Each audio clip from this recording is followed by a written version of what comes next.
Hello guys, good evening, welcome, आदाब, सत श्री अकाल। आपका दोस्त और होस्ट सीए संकल्प कांस्टिया आपका स्वागत करता है सीए फाइनल SCMP के लेक्चर्स में। क्या आप तैयार हैं? मैं पूरी तरह से तैयार हूं। Janakpuri, Ram Ram, Ram Ram ji Janakpuri. Hello Beawar, how are you? तो आई थिंक मेजॉरिटी सब लोग आ गए हैं। So I think within 2 minutes अपन स्टार्ट करते हैं। सो सबको सेटल हो जाने देते हैं and let's get it started. कालका जी, हाय सर। ब्यावर, एकदम फर्स्ट क्लास। पटना, सर आपको ठंड नहीं लग रही? क्यों भाई, हमारे बॉम्बे में तो जरा भी ठंड नहीं है। इनफैक्ट बॉम्बे में तो कल आप मानोगे नहीं बारिश हुई है।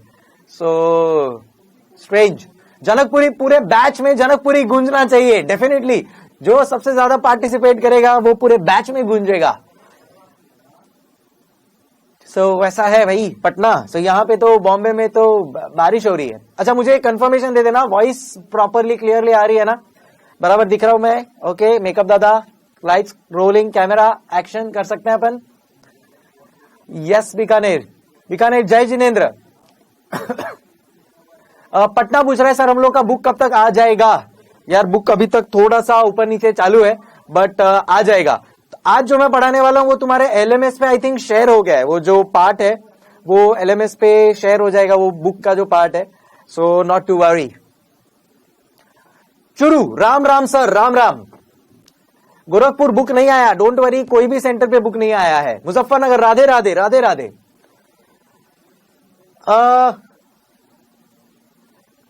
यस, अभी तक डोंट वरी, किसी के पास भी बुक नहीं आया है। आ जाएगा। थोड़ा सा कुरियर एंड ये वो इश्यूज होता है, बट कोई प्रॉब्लम नहीं। भुवनेश्वर, जय जगन्नाथ, जय जगन्नाथ। तुम्हारे यहाँ पे तो आई थिंक अभी इलेक्शंस होने वाले, तैयारी जड़ से चल रही होगी। पाली, स्वैग से करेंगे आपका स्वागत, चगास। पटना, जर आप जो भी सर आप जो भी लिखते हैं वो LMS पे डाल दे जरूर, ठीक है? मैं अभी LMS का सब जो है वो समझ रहा हूं system. So I will put it definitely. 1-2 दिन मुझे दो सेटल होने के लिए। सूरत बोल रहा है, जय भद्रकाली, जय भद्रकाली। जनकपुरी, सर बॉम्बे वाला लैंग्वेज कुछ बोलो ना सर। भाई मैं पढ़ाते पढ़ाते है ना बॉम्बे वाला language he by default use करता हूं। सो बोलने की जरूरत नहीं, ऑटोमेटिकली वो आ ही जाएगा। क्या बोलता है बंटाए? बंटाए इज अ बॉम्बे वर्ड। क्या बोलता है बंटाए? क्या बोलता है पब्लिक? ओके, कालका जी, जय माता दी। Muzaffarnagar, your shirt is nice sir, thank you so much. Mumbai वाला लैंग्वेज आएगा ना, बंटाए। बनता है नहीं, बंटाए, बंटाए। भिलवाड़ा बोल रहा है अटैक शुरू करो। चलो स्टार्ट कर दे। तो 5:50 को मैं स्टार्ट करूंगा। So 1 minute more and then अपन स्टार्ट करेंगे। क्या बोलता है public? What's? Excited? I am very excited to meet you. Panchkula, let's start. Yes, in 1 minute, exactly 1 minute from now, we are going to start. Bikaner, घर में सब कैसे है? एकदम बढ़िया है। आपके घर में भी? Muzaffarnagar, excitement is full, same here. चलो, सो एक चीज याद रखना कि मैंने कल आप लोगों को बोला था।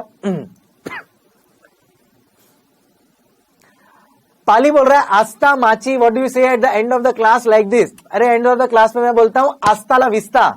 तो आस्ता ला विस्ता क्या होता है वो तुमको डिकोड करना है, ठीक है?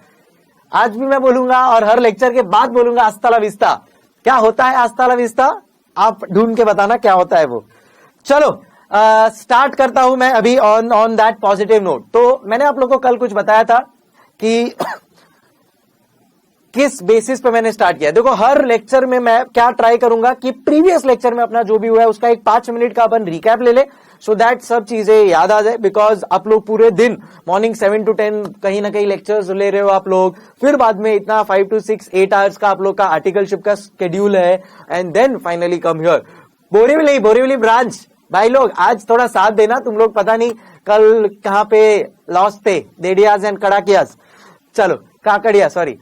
सो फटाफट एक अपन लोग इंट्रोडक्शन लेंगे एंड क्विक रिकैप ले लेंगे एंड देन फिर आगे बढ़ेंगे। तो कल जब मैंने लेक्चर स्टार्ट किया था तो मैंने एक शॉर्ट डिस्कशन किया था मेरे बारे में, मेरे पर्सनल लाइफ के बारे में कि कैसे मैं एक चार्टर्ड अकाउंटेंट बना। वहां से मैंने मेरा जर्नी स्टार्ट किया और मैंने JP मॉर्गन ज्वाइन किया। बहुत कुछ सीखने को मिला वहां पे। आपको मैं बताऊं तो जेपी मॉर्गन ज्वाइन करने के बाद, देखो मैंने तो एज अ फ्रेशर ज्वाइन किया था, 3 महीना मेरा खाली ट्रेनिंग हुआ है। 3 महीना सुबह 9 बजे से रात को शाम को 6 बजे तक ओनली ट्रेनिंग मिलता था। 3 महीने के रिगरस ट्रेनिंग के बाद फिर बाद में मैं ऑनशोर क्लाइंट्स के साथ बात करने लगा। मतलब एक ईमेल लिखने का तरीका भी अपने को नहीं आता है, वो भी सिखाया जाता है एज अ फ्रेशर। सो काफी कुछ सीखने को मिला मेरे को, जो मैं आप लोग के साथ धीरे धीरे शेयर करते जाऊंगा जैसे अपन एक दूसरे को जानते जाएंगे डेफिनेटली।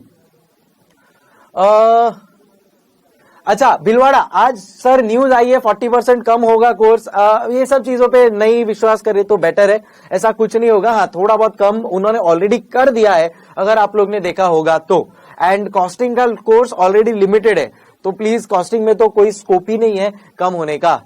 पाली पटना बोल रहे हैं सर बोर्ड डिस्कशन को एलएमएस पे डाल देना। यस सजेशन टेकन, सो मैं बोर्ड डिस्कशन को एलएमएस पे डाल दूंगा, नॉट टू वरी। नाउ तो मैंने कल एक चीज बताया था कि मेरे इंट्रोडक्शन के बाद कि इकोनॉमिक टाइम्स रीड करना है। क्या आपने स्टार्ट किया इकोनॉमिक टाइम्स रीड करना? The answer is no. तो प्लीज ऐप डाउनलोड कर लो, स्टार्ट करो उसको रीड करना। कुछ चीजें अगर आपको रेलेवेंट लगती है देन इन दैट केस मेरे साथ शेयर करना स्टार्ट करो तो बेटर होगा आप सबके लिए।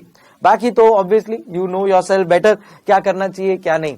अब मैं आगे बताता हूं। तो अपन लोग ने कल सबसे पहले जो चीज मैंने आप लोग को बताई थी वो था पेपर पैटर्न। क्या आप लोग को पेपर पैटर्न याद है? सो अगर आप लोग को पेपर पैटर्न याद होगा ना, तो उसमें मैंने आप लोग को बोला था कि क्वेश्चन नंबर 1 जो होता है वो कंपलसरी होता है, बराबर है। एंड ये कंपलसरी क्वेश्चन कितने मार्क्स का आता है सर? 20 मार्क्स का। चांसेस है कि ये 20 मार्क्स का जो आएगा ना फर्स्ट क्वेश्चन, ये केस लॉज रिलेटेड होगा। अच्छा क्या केस लॉ एक ही चैप्टर में से आ सकता है या बतेरे चैप्टर में से आ सकता है? बतेरे एज इन बहुत सारे, बोलो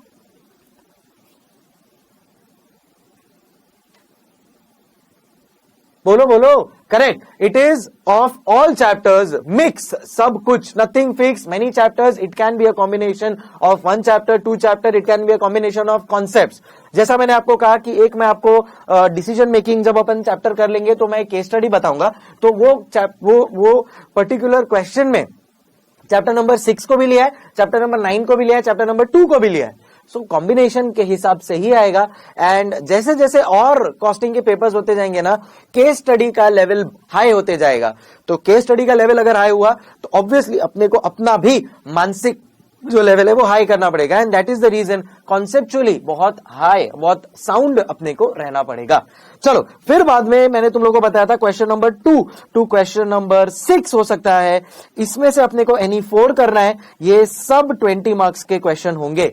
इसमें इंटरनल ऑप्शन भी आ सकता है, ये एक ही चैप्टर से रिलेटेड भी हो सकता है। यूजुअली ये लोग क्या करते हैं 10-10 मार्क का 2 क्वेश्चन भी डाल देते हैं। तो एक क्वेश्चन से 10 मार्क बजटरी का डाल दिया, एक क्वेश्चन से स्टैंडर्ड कॉस्टिंग का डाल दिया, एक चैप्टर 3 का डाल दिया, एक चैप्टर 5 का डाल दिया। तो ऐसा कुछ फिक्स नहीं है, बट स्टिल यूजुअली ये 20 मार्क्स जो है वो लोग क्या कर देते हैं, इसको 10 मार्क्स या 10 मार्क्स में ऐसे डिवाइड कर देते हैं। या ये 20 मार्क्स को भी वो लोग डिवाइड कर सकते हैं 10 मार्क, 6 मार्क एंड 4 मार्क। तो 10 मार्क में कुछ प्रैक्टिकल सम डाल देंगे, फिर 6 मार्क में आपको बोल देंगे चलो इसको इवैल्यूएट करो, 4 मार्क में बोल देंगे चलो इसको एनालाइज करो। सो ये सब चीजें होती है। फिर बाद में अपन लोग ने 3 चीजें समझने की कोशिश की कि अपने को 3 मॉड्यूल है, मॉड्यूल 1, मॉड्यूल 2 एंड मॉड्यूल 3। अच्छा मॉड्यूल 1 में उसको नाम क्या दिया है? मॉड्यूल 1 को क्या नाम दिया है? फटाफट बोलो सब लोग। Strategic cost management and decision making. क्या नाम दिया है? Strategic cost management and decision making. इसमें टोटल कितने चैप्टर्स है? टोटल 7 चैप्टर्स है जो अपने को बारी बारी करना है। उसके बाद में फिर अपने पास आता है मॉड्यूल 2। ये मॉड्यूल 2 का क्या नाम है? Performance evaluation and control. क्या नाम है? Performance evaluation and control. इसमें कितने चैप्टर्स है? तो आंसर इज इसमें 5 चैप्टर्स है। तो चैप्टर नंबर 8, 9, 10, 11, 12 जो है वो परफॉर्मेंस इवैल्यूएशन एंड कंट्रोल से है। एंड लास्ट में आता है अपना मॉड्यूल 3। मॉड्यूल 3 क्या है? Module 3 is related to the case laws. Correct, it is related to the case studies, to the case laws, and that is where एक initial idea अब अपने को आ चुका है कि सब्जेक्ट में क्या क्या किधर किधर सिचुएटेड है। उन्होंने एक प्रिस्क्रिप्टिव बोला है कि इसमें 35 to 40% आता है, इसमें 35 to 40% आता है, एंड जो रिमेनिंग है इसमें 20% आता है। बट ऐसा कोई भी पैटर्न इंस्टीट्यूट ने अभी तक कोई एग्जाम में फॉलो नहीं किया है, तो अपन भी इसको प्रॉपरली हर एक सब्जेक्ट को करेंगे, कोई ऑप्शन नहीं छोड़ेंगे, and that's how we will work out. फिर मैंने स्टार्ट करना चालू किया और मैंने आपको बोला कि मैं आप लोग के साथ बेसिक्स ऑफ कॉस्टिंग डिस्कस करना चाहता हूं। क्या डिस्कस करना चाहता हूं? बेसिक्स ऑफ कॉस्टिंग डिस्कस करना चाहता हूं। अब जब मैं बेसिक्स ऑफ कॉस्टिंग यहां पे डिस्कस कर रहा हूं, तो मैंने आपको क्या बताया था कि मेरा पढ़ाने का एक पर्टिकुलर पैटर्न है। मेरे को बताओ पैटर्न क्या है? तो पैटर्न है कि मैं पहले एग्जाम्पल्स पढ़ाता हूं और वो एग्जाम्पल्स के बाद मैं क्या करता हूं? कॉन्सेप्ट पे लिंक करता हूं और फिर मैं सम्स के ऊपर जाता हूं। तो अब आज अपन लोग एक चैप्टर डेफिनेटली स्टार्ट करने वाले हैं। कौन सा चैप्टर है वो अब थोड़ी देर में पता चल जाएगा, बट आज यस अपना चैप्टर स्टार्ट हो जाएगा। नाउ मैंने कल एक एग्जाम्पल नंबर 1 के साथ स्टार्ट किया था। क्या आपको वो एग्जाम्पल याद है? क्या आपको एग्जाम्पल याद है? यस। सो पहला एग्जाम्पल कौन सा था? पहला एग्जाम्पल था केसर होटल का, रेस्टोरेंट का, जहां पे 3 फ्रेंड्स जाते हैं। 3 फ्रेंड्स थे मेरे, कौन कौन? एक था मेरा कृष्णा, दूसरा था मेरा भावेश एंड तीसरा था मेरा नवनीत। ये जो मेरा कृष्णा है, ये इसके लिए ओवर कॉस्टिंग हुआ था या अंडर कॉस्टिंग हुआ था? कैन आई से इसने खाया 600 रुपए का, पर इसको पे खाली करना पड़ा 500 का। सो कैन आई से कृष्णा के केस में अंडर कॉस्टिंग हुआ था? कैन आई से नवनीत के केस में ओवर कॉस्टिंग हुआ था एंड खाली भावेश के केस में करेक्ट कॉस्टिंग हुआ था? तो अपने को पता चला कि 3 में से 2 का इनकरेक्ट कॉस्टिंग हो रहा है। तो क्या वो सही है या गलत है? गलत। सेम वे अपन लोग ने फिर लिया था एग्जाम्पल नंबर 2। एग्जाम्पल नंबर 2 में पहले आप लोग को मैंने बताया कि एटीएम जो है उसका आविष्कार कैसे हुआ। सो मल्टीनेशनल कंपनीज जो होती है ना, ये मल्टीनेशनल कंपनीज को एक चीज का बहुत ज्यादा फोकस होता है। क्या वो फोकस होता है? उनका ऑटोमेशन। प्लीज ये वर्ड ध्यान रखना। क्या बोला मैं? ऑटोमेशन। प्लीज अपने सैस पे सब लोग लिखो फटाफट। पाली लिख रहा है, हर्षा, सलोनी, अंजलि। भाई नाम पूछा ही नहीं मैंने। हाँ, एटीएम का आविष्कार, एटीएम का डेवलपमेंट कैसे हुआ? As a result of automation. Automation का मतलब क्या होता है? वेलकम सुल्तानपुर सहारनपुर। ऑटोमेशन का मतलब होता है that we will introduce new things so that जो लेबर ओरिएंटेड काम है वो कम हो जाए एंड मशीन स्पेसिफिक काम बढ़ जाए, सो दैट अपना कॉस्ट कम हो जाए, अपना एफिशिएंसी बढ़ जाए। एटीएम की वजह से कैन आई से 65,000 का अपना कॉस्ट कम हो रहा था, at the same time efficiency बढ़ रहा था बिकॉज मैं 24 आवर्स एटीएम को चालू रख सकता हूं। सो एज अ रिजल्ट बहुत ज्यादा फायदा होता है and therefore giving rise to ATM and automation. अब यहां पे मैंने आप लोगों को एक एग्जांपल दिया था जहां पे हर्षा, अंजलि एंड सलोनी थे एंड यहां पे भी हर्षा के केस में कैन आई से ओवर कॉस्टिंग हो रहा था। क्यों ऐसा? बिकॉज हर्षा तो यूएसए में सेटल्ड है, बट फिर भी उसको 20,000 चार्ज किया जा रहा है। सलोनी एवरी डे सलोनी जा रही है। कहा ये जमशेदपुर वाले, तुमने एग्जांपल दिया था, तुम ही गुम हो गए। सो सलोनी का अगर मैं बात करूं तो सलोनी ने भी 20,000 दिया, बट कैन आई से वो तो 365 डेज गई है वहां पे। सो कैन आई से सलोनी के केस में ओवर कॉस्टिंग हुआ या अंडर कॉस्टिंग? करेक्ट, सलोनी के केस में अंडर कॉस्टिंग हुआ है। सॉरी, सलोनी के केस में अंडर कॉस्टिंग हुआ है एंड खाली अंजलि के केस में करेक्ट कॉस्टिंग हुआ था। तो यहां पे भी अपने को समझ में आया कि 2 आउट ऑफ 3 इसमें इनकरेक्ट कॉस्टिंग हुआ है। जमशेदपुर पूछ रहा है आपने क्या पढ़ाया? डोंट वरी, अभी स्टार्ट हुआ है lecture, so not to worry. अब यहां पे अपन लोग ने ये दोनों करेक्ट पाली, ये दोनों एग्जांपल से एक चीज सीखा that cost should always be charged based on consumption by the product। क्या बोला? Cost should always be charged based on the consumption by the product। सो जितना वो प्रोडक्ट कंज्यूम कर रहा है, अरे हर्षा ने एटीएम सर्विसेज कंज्यूम ही नहीं किया है तो कहे के लिए उसको चार्ज किया तुम लोग ने? मुजफ्फरनगर बोल रहा है सर आपका हैंडराइटिंग सुधारो। ओके, डेफिनेटली मैं सुधारता हूं, बट ये तो खाली लास्ट कल का डिस्कशन है ना, तो इसके लिए मैं थोड़ा ऐसे ही लिख रहा हूं, बट अभी आज से मेरा हैंडराइटिंग इंप्रूव होगा, माय एश्योरिटी। तो cost should always be charge based on consumption. ये 2 एग्जाम्पल मैंने आप लोग को दिए थे। अब मैं आता हूं मेरे एग्जाम्पल नंबर 3 पे, और 2 एग्जाम्पल मैं आप लोग के साथ डिस्कस करूंगा। कितने? 2 एग्जाम्पल, 2 और इनफैक्ट 2-3 एग्जाम्पल है, छोटे छोटे एग्जाम्पल है वो तीनों एग्जाम्पल डिस्कस करने के बाद मैं क्या करने वाला हूं, ये जो पॉइंट है ना, वो पॉइंट के ऊपर और क्लैरिटी आ जाएगा। जोधपुर बोल रहा है start with fresh topic. Definitely आज फ्रेश टॉपिक के साथ अपना स्टार्ट होने वाला है, बट मेरा जो एग्जाम्पल्स है वो तो मैं कंप्लीट करूंगा, डोंट वरी।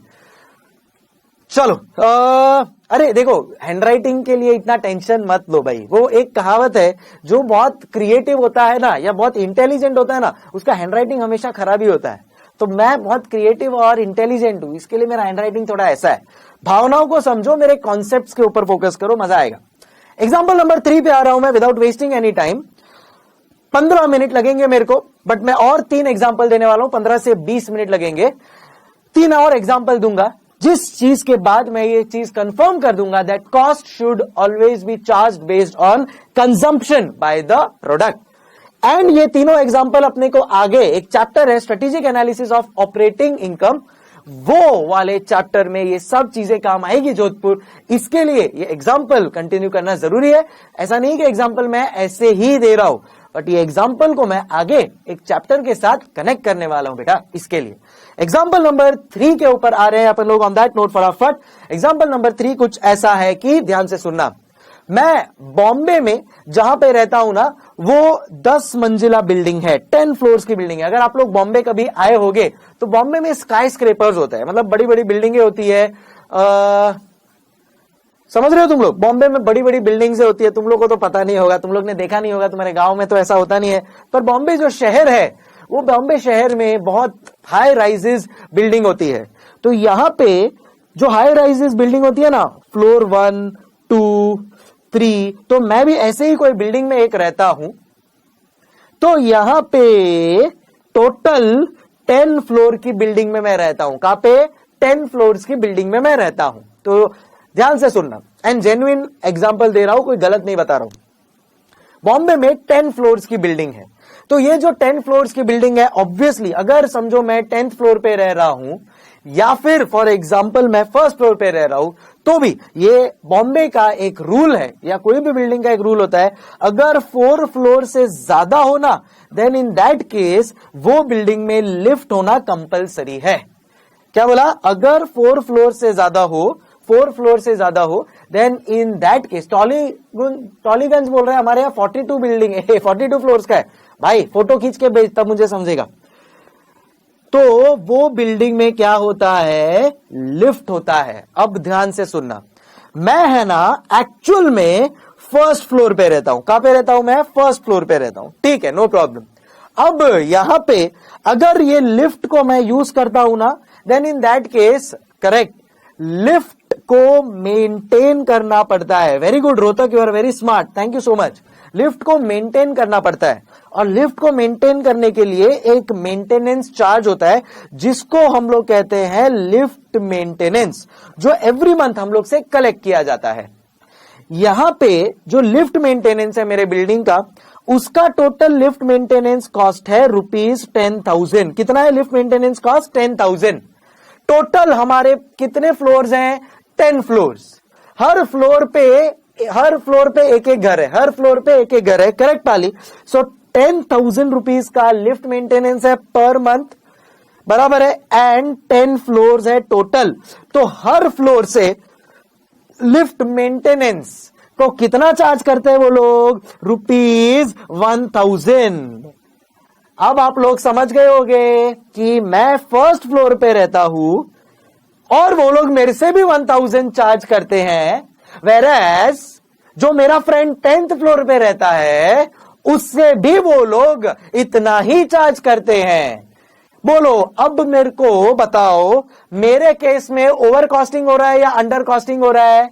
आप लोग समझ गए? 10,000 लिफ्ट का चार्जेस है ओवरऑल हर मंथ का, उसमें 1,000 10 फ्लोर्स पे 10 घर है, तो कहना इसे मेरे लिए 1st फ्लोर पे ओवर कॉस्टिंग हो रहा है under costing? Sultanpur over costing हो रहा है under costing? It is over costing. अरे भाई मैं तो लिफ्ट का भी यूज ही नहीं करता हूं। मैं 10th फ्लोर पे नहीं, फर्स्ट फ्लोर पे रहता हूं। अगर मैं फर्स्ट फ्लोर पे रहता हूं तो मैं तो लिफ्ट ज्यादा यूज ही नहीं किया। लिफ्ट कब मैं यूज करता हूं? साल में एक बार, 14 जनवरी संक्रांत पे काई पहुंचे, जब पतंग चगाने को जाता हूं तब मैं टेरेस पे जाता हूं ना। उसके अलावा मुजफ्फरनगर, सर अगर आपको टेरेस पे जाना हो तो भाई वो तो मैं साल में एक ही बार जाता हूं ना पतंग चगाने के लिए, उसके अलावा तो मैं यूज नहीं करता हूं लिफ्ट को। बट फिर भी तुमने मेरे से चार्ज कितना किया? 1000। बिल्डिंग में ना एजीएम होता है, तो एजीएम में मैंने ये पॉइंट रेज किया तो सब लोग मुझे ऐसे देखने लगे कि जैसे मैंने कोई बहुत गलत चीज बोल दी हो। वो लोग बोलने लगे कि सर आप बहुत चिंदी हो। चिंदी मतलब समझते हो क्या? चिंदी मतलब कंजूस हो, आप बहुत कंजूस हो। क्यों? क्योंकि आप 1000 रुपए दे रहे हो, उसमें आपको प्रॉब्लम हो रहा है। अरे मैंने बोला कि प्रॉब्लम होगा ही ना, क्यों प्रॉब्लम ना हो मेरे को? क्या मैंने लिफ्ट यूज किया? नहीं। क्या वो 10th फ्लोर वाले ने लिफ्ट यूज किया? यस। 10th फ्लोर वाला रोज लिफ्ट को यूज कर रहा है। सो क्यों मैं अभी 1000 बेयर करूं और वो भी 1000 बेयर करे? तो कैन आई से ये वाले केस में भी इनकरेक्ट कॉस्टिंग हो रहा है? क्या अब आप लोग को प्रॉपरली समझ में आ रहा है? सो मैंने उनको बोला cost should be charge based on consumption, and lift का जो कंजम्पशन है ना वो 10th फ्लोर वाला ज्यादा करता है। अगर मैं फर्स्ट फ्लोर पे रोज लिफ्ट यूज भी करूं फर्स्ट फ्लोर पे जाने के लिए, तो फिर भी मैं आपको ये चीज बता दूं कि मेरा तो खाली फर्स्ट फ्लोर तक का ही लिफ्ट यूज किया, जबकि इलेक्ट्रिसिटी चार्जेस तो वो 10th फ्लोर वाले का ज्यादा आएगा। और इलेक्ट्रिसिटी मेंटेनेंस में 10 जितना वो लिफ्ट चलता है उसी के बेसिस पे उतना बिल आता है। सो मैं बोलता हूं कि एक कार्ड बनाओ। देखो भाई, फेसबुक और इंस्टाग्राम और व्हाट्सएप आ गया है, सैटेलाइट लेक्चर्स आ गया है, तो टेक्नोलॉजी इतना आगे बढ़ गया है, तो क्या ये लिफ्ट मेंटेनेंस का जो चार्जेस है उसको अपन ऐसा नहीं कर सकते? डेफिनेटली कर सकते हैं। मैंने एक कंपनी के लिए काम किया जिसका नाम है जेपी मॉर्गन, एंड वहां पे एक हमारा क्लाइंट हुआ करता था 2000 Avenue of stars. 2000 Avenue of stars, उसको हम लोग बोलते हैं 2000 एओएस। मैनहट्टन करके एक जगह है यूनाइटेड स्टेट्स ऑफ अमेरिका में, वहां पे ये कंपनी है। ये कंपनी है अप्रोक्सीमेटली 70th फ्लोर पे, एंड टोटल मैनहट्टन अगर आप देखोगे ना बहुत हाई राइजेस है, वहां पे 100 फ्लोर्स की बिल्डिंग होती है। वहां पे ये कॉन्सेप्ट यूज किया जा रहा है, कौन सा? Cost should be charge based on consumption. तो वहां पे जो फर्स्ट फ्लोर वाला है ना वो कम पे करता है, 70th फ्लोर वाला ज्यादा पे करता है, और 100th फ्लोर वाला उससे भी ज्यादा पे करता है। तो प्रैक्टिकली आउटसाइड इंडिया ये कॉन्सेप्ट यूज किया जा रहा है ऑन लिफ्ट कंजम्पशन, और मैंने खुद ने देखा है, मैंने खुद ने काम किया उस चीज के ऊपर, एंड दैट इज वेयर मेरे को ये आइडिया है और मैंने ये चीज आप लोग के सामने प्रस्तुत की है। मैं अभी भी आप लोग को बोल रहा हूं, करेक्ट, वहां पे करेक्ट कॉस्टिंग हो रही है। तो अगर वो लोग करेक्ट कॉस्टिंग कर सकते हैं तो डेफिनेटली अपन भी कर सकते हैं। एक स्मार्ट कार्ड बना लो और उसको पूछो कौन से फ्लोर पे जा रहा है वो, तो स्मार्ट कार्ड जो भी फ्लोर का सबसे ज्यादा यूज होगा उस हिसाब से उसको चार्ज करो। समझ रहे हो तुम लोग? तो अभी अगर समझो मैं 7th फ्लोर पे रहता हूं और अगर मेरा वो स्मार्ट कार्ड यूज करूंगा मैं लिफ्ट के लिए, तो 7th फ्लोर पे जाएगा तो उतना मेरे लिए बिलिंग होगा। मैं तो लिफ्ट यूज करना ही बंद कर दूंगा और मैं तो चल के जाना फिर चालू कर दूंगा। देखो दोनों तरफ से बचत, इलेक्ट्रिसिटी कॉस्ट भी कम हो जाएगा और मेरा वजन भी मेंटेन रहेगा। ऐसे तो हूं मैं मेंटेन, बट वो भी सही रहेगा। समझ रहे हो तुम लोग? कहने का मतलब दैट यहां पे अगर मैं फर्स्ट फ्लोर पे रह रहा हूं और मेरे को 1000 चार्ज किया जा रहा है, वो करेक्ट कॉस्टिंग है या incorrect costing? The answer is incorrect costing, and therefore that is also incorrect. तो मैं आपको जैसा बता रहा था कि आप लोग के आजू बाजू में देखो बहुत जगहों पर इनकरेक्ट कॉस्टिंग यूज हो रहा है। वो सब जगह cost should always be charge based on consumption. अभी अंडरस्टैंडिंग? क्या ये पॉइंट एग्जांपल नंबर 3 से और क्लियर हो गया आप लोग को? अरे बोलो यस और नो। Absolutely yes sir. मैंने आप लोगों को बोला ना तुम्हारे दिलो दिमाग में बसा दूंगा मैं ये सब एग्जांपल्स। अभी तुम लोग को लग रहा हो अरे सर समझ में आ गया ये एग्जांपल क्या हो गया, बट याद रखना जब अपन आगे सम्स करेंगे ना तब ये सब कॉन्सेप्ट आपको यूज कर रहा होगा, तब मजा आएगा जोधपुर। ध्यान रखना। चलो अब कहानी को आगे बढ़ाते हैं। So example number 1 clear, example number 2 clear. अच्छा मेरे को बोला एग्जाम्पल नंबर 1 मैंने किसका दिया था? रेस्टोरेंट एंड 3 फ्रेंड्स का। एग्जाम्पल नंबर 2 मैंने किस चीज का दिया? एग्जाम्पल नंबर 2 मैंने दिया बैंक के एटीएम का एंड उसके 3 फ्रेंड्स का। एग्जाम्पल नंबर 3 भी मेरे को क्लियर हो गया है, किसका दिया मैंने? लिफ्ट का एग्जाम्पल दिया है एंड संकल्प के पर्सनल लाइफ का एग्जाम्पल था वो। समझ में आ गया? तीनों एग्जाम्पल से अपने को क्या चीज सीखने को मिली? Cost should always be charge based on consumption. जब तक आपके दिलो दिमाग में ये चीज नहीं बिठा देता ना, मैं आगे नहीं बढ़ूंगा। क्या आप लोग सब लोग को क्लियर हो गया है? एवरीबॉडी यस और नो? जो भी सेंटर में हो तुम लोग, लाउडली आवाज गूंजनी चाहिए पूरे शहर में। क्या? Cost should always be charge based on consumption. Excellent. अब कहानी को आगे बढ़ाते हैं। एग्जाम्पल नंबर 4, फटाफट एग्जाम्पल नंबर 4 पे मैं आ रहा हूं, ध्यान से सुनना। ये एग्जाम्पल नंबर 4 है आर्टिकलशिप से रिलेटेड। अगर मैं आप लोग को बताऊं कि आप लोग के आर्टिकलशिप में, समझो आप लोग सब लोग ईयर 2 आर्टिकल्स हो, मुझे बताओ, ये अगर समझो पाली बोल रहा है हमारी दुखती नस पर हाथ रख दिया। यस, आर्टिकलशिप एक सीए का प्रिंसिपल और आर्टिकल जो 36 का आंकड़ा है। वाह वाह वाह, ध्यान से सुनना अभी एग्जाम्पल को। ईयर 2 के समझो आप लोग सब लोग जो भी इंडिया में अभी मेरा लेक्चर सुन रहे हैं, आप लोग सब लोग ईयर 2 आर्टिकल्स हो। समझो कोई भी फ्रेंड्स हो, जब लोग साथ में बैठे हो तुम लोग, कोई भी एक सेंटर जहां पे बहुत सारे फ्रेंड्स साथ में बैठे और जो सेम ऑफिस के, कोई भी एक सेंटर जो जहां पे फ्रेंड्स साथ में बैठे हैं एंड सेम ऑफिस के हैं। मेरे को बताओ कोई भी एनी सेंटर। पाली बोल रहा है कलानी एंड कंपनी। ओके, सो पाली का अपन लोग एग्जांपल लेते हैं। सो पाली में कोई कालानी एंड कंपनी है, very famous firm, CA firm. So can I से वहां पे वो लोग फ्रेंड्स लोग साथ में। अच्छा, अब मेरे को बताओ, अगर आप लोग सब लोग ईयर 2 आर्टिकल्स हो तो आप लोग का जो स्टाइपेंड है वो सेम है या अलग अलग है? पाली मेरे को बताओ, कालानी एंड कंपनी में तुम लोग सब लोग सेम सेकेंड ईयर आर्टिकल्स हो, अज्यूमिंग सब लोग सेम ईयर आर्टिकल हो, तो तुम लोग का जो आर्टिकलशिप का स्टाइपेंड है, अब मेरे को बताओ वो आर्टिकलशिप का स्टाइपेंड सेम है या अलग अलग है? And the answer is it is same, 1500 per month. मैंने वो पूछा ही नहीं तुम लोग को, बट इट इज सेम। हम तो स्कूल से आर्टिकलशिप पे एक साथ ही है, ऐसा सिरसा बोल रहा है। वाह वाह वाह, जय वीरू की जोड़ी है ये तो, बहुत बढ़िया। सुल्तानपुर 2500, पंचकुला बोल रहे हैं सेम है 0। इट्स ओके, अपने को चार्टर्ड अकाउंटेंट बनना है। देखो तुम्हारे को आर्टिकलशिप में इतना कम स्टाइपेंड इसीलिए दिया जाता है ताकि तुम्हारे को मोटिवेशन हो कि तुम फटाफट ही आर्टिकलशिप के दलदल से बाहर निकल के चार्टर्ड अकाउंटेंट बनो, समझे? बाकी ज्यादा स्टाइपेंड देने में हमको कोई प्रॉब्लम नहीं है चार्टर्ड अकाउंटेंट्स को। चलो अब मुद्दे पे आते हैं। क्या आप लोग का ईयर 1 के जितने भी आर्टिकल क्लर्क है सेम स्टाइपेंड? ईयर 2 जितने भी आर्टिकल है सेम स्टाइपेंड? ईयर 3 जितने भी आर्टिकल है सबका सेम स्टाइपेंड होता है? एवरीबॉडी यस और नो? यस सर, सही बोल रहे हो आप। अगर ऐसा सिनारियो है देन इन दैट केस मैं आपको बोलता हूं ये जो चार्टर्ड अकाउंटेंट्स कर रहे हैं वो भी गलत है। अभी समझो फॉर एग्जाम्पल मेरे फर्म में 3 लोग काम कर रहे हैं, ए, बी और सी। कितने लोग? 3 लोग काम कर रहे हैं, ए, बी और सी। बट क्या ये लोग सेम काम करते हैं? Answer is no. ये जो मेरा ए है ना बहुत ही होनहार है, 7 AM को आता है और रात को 8 PM को जाता है। ये जो मेरा बी है ना वो बोलता है सर मेरा ना सुबह 7 से 10 क्लास है, ये 11 बजे आता है और 8 PM को जाता है। और ये जो हमारा सी है ना ये बोलता है सर मेरा ना सुबह क्लास है 7 से 10, 11 बजे पहुंचता है। सर मेरा शाम को है ना संकल्प सर का लेक्चर है। देन इन दैट केस वो क्या करता है, वो 5 बजे निकल जाता है। ये हमारा जो सी है वो 5 बजे निकल जाता है। अब सी करता खाली 6 घंटा काम है। गाजियाबाद वेलकम, समझ रहे हो तुम लोग? जनकपुरी बोल रहे हैं मेरा यही हाल है। कौन सा जनकपुरी? सी वाला ना, बहुत स्मार्ट है तू।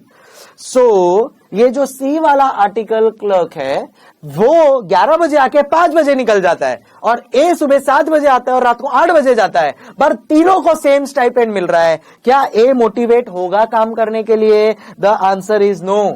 वो देखा देखी बिगड़ जाएगा, उसको लगेगा अरे यार ये सी तो काम नहीं कर रहा है और फिर भी उसको स्टाइपेंड मिल रहा है। खाली नाम के लिए आता है, 5-6 घंटा आके निकल जाता है, उसमें बीच में लंच ब्रेक, बीच में टी ब्रेक, तो काम तो कर ही नहीं रहा है वो, बट स्टाइपेंड उसको मेरे जितना ही सेम टू सेम मिल रहा है। मेरे को बताओ क्या इजी है, अच्छे से बुरा बनना या बुरे से अच्छा बनना?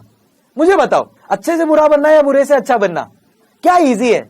ऑब्वियसली ए सी के जैसा बनेगा?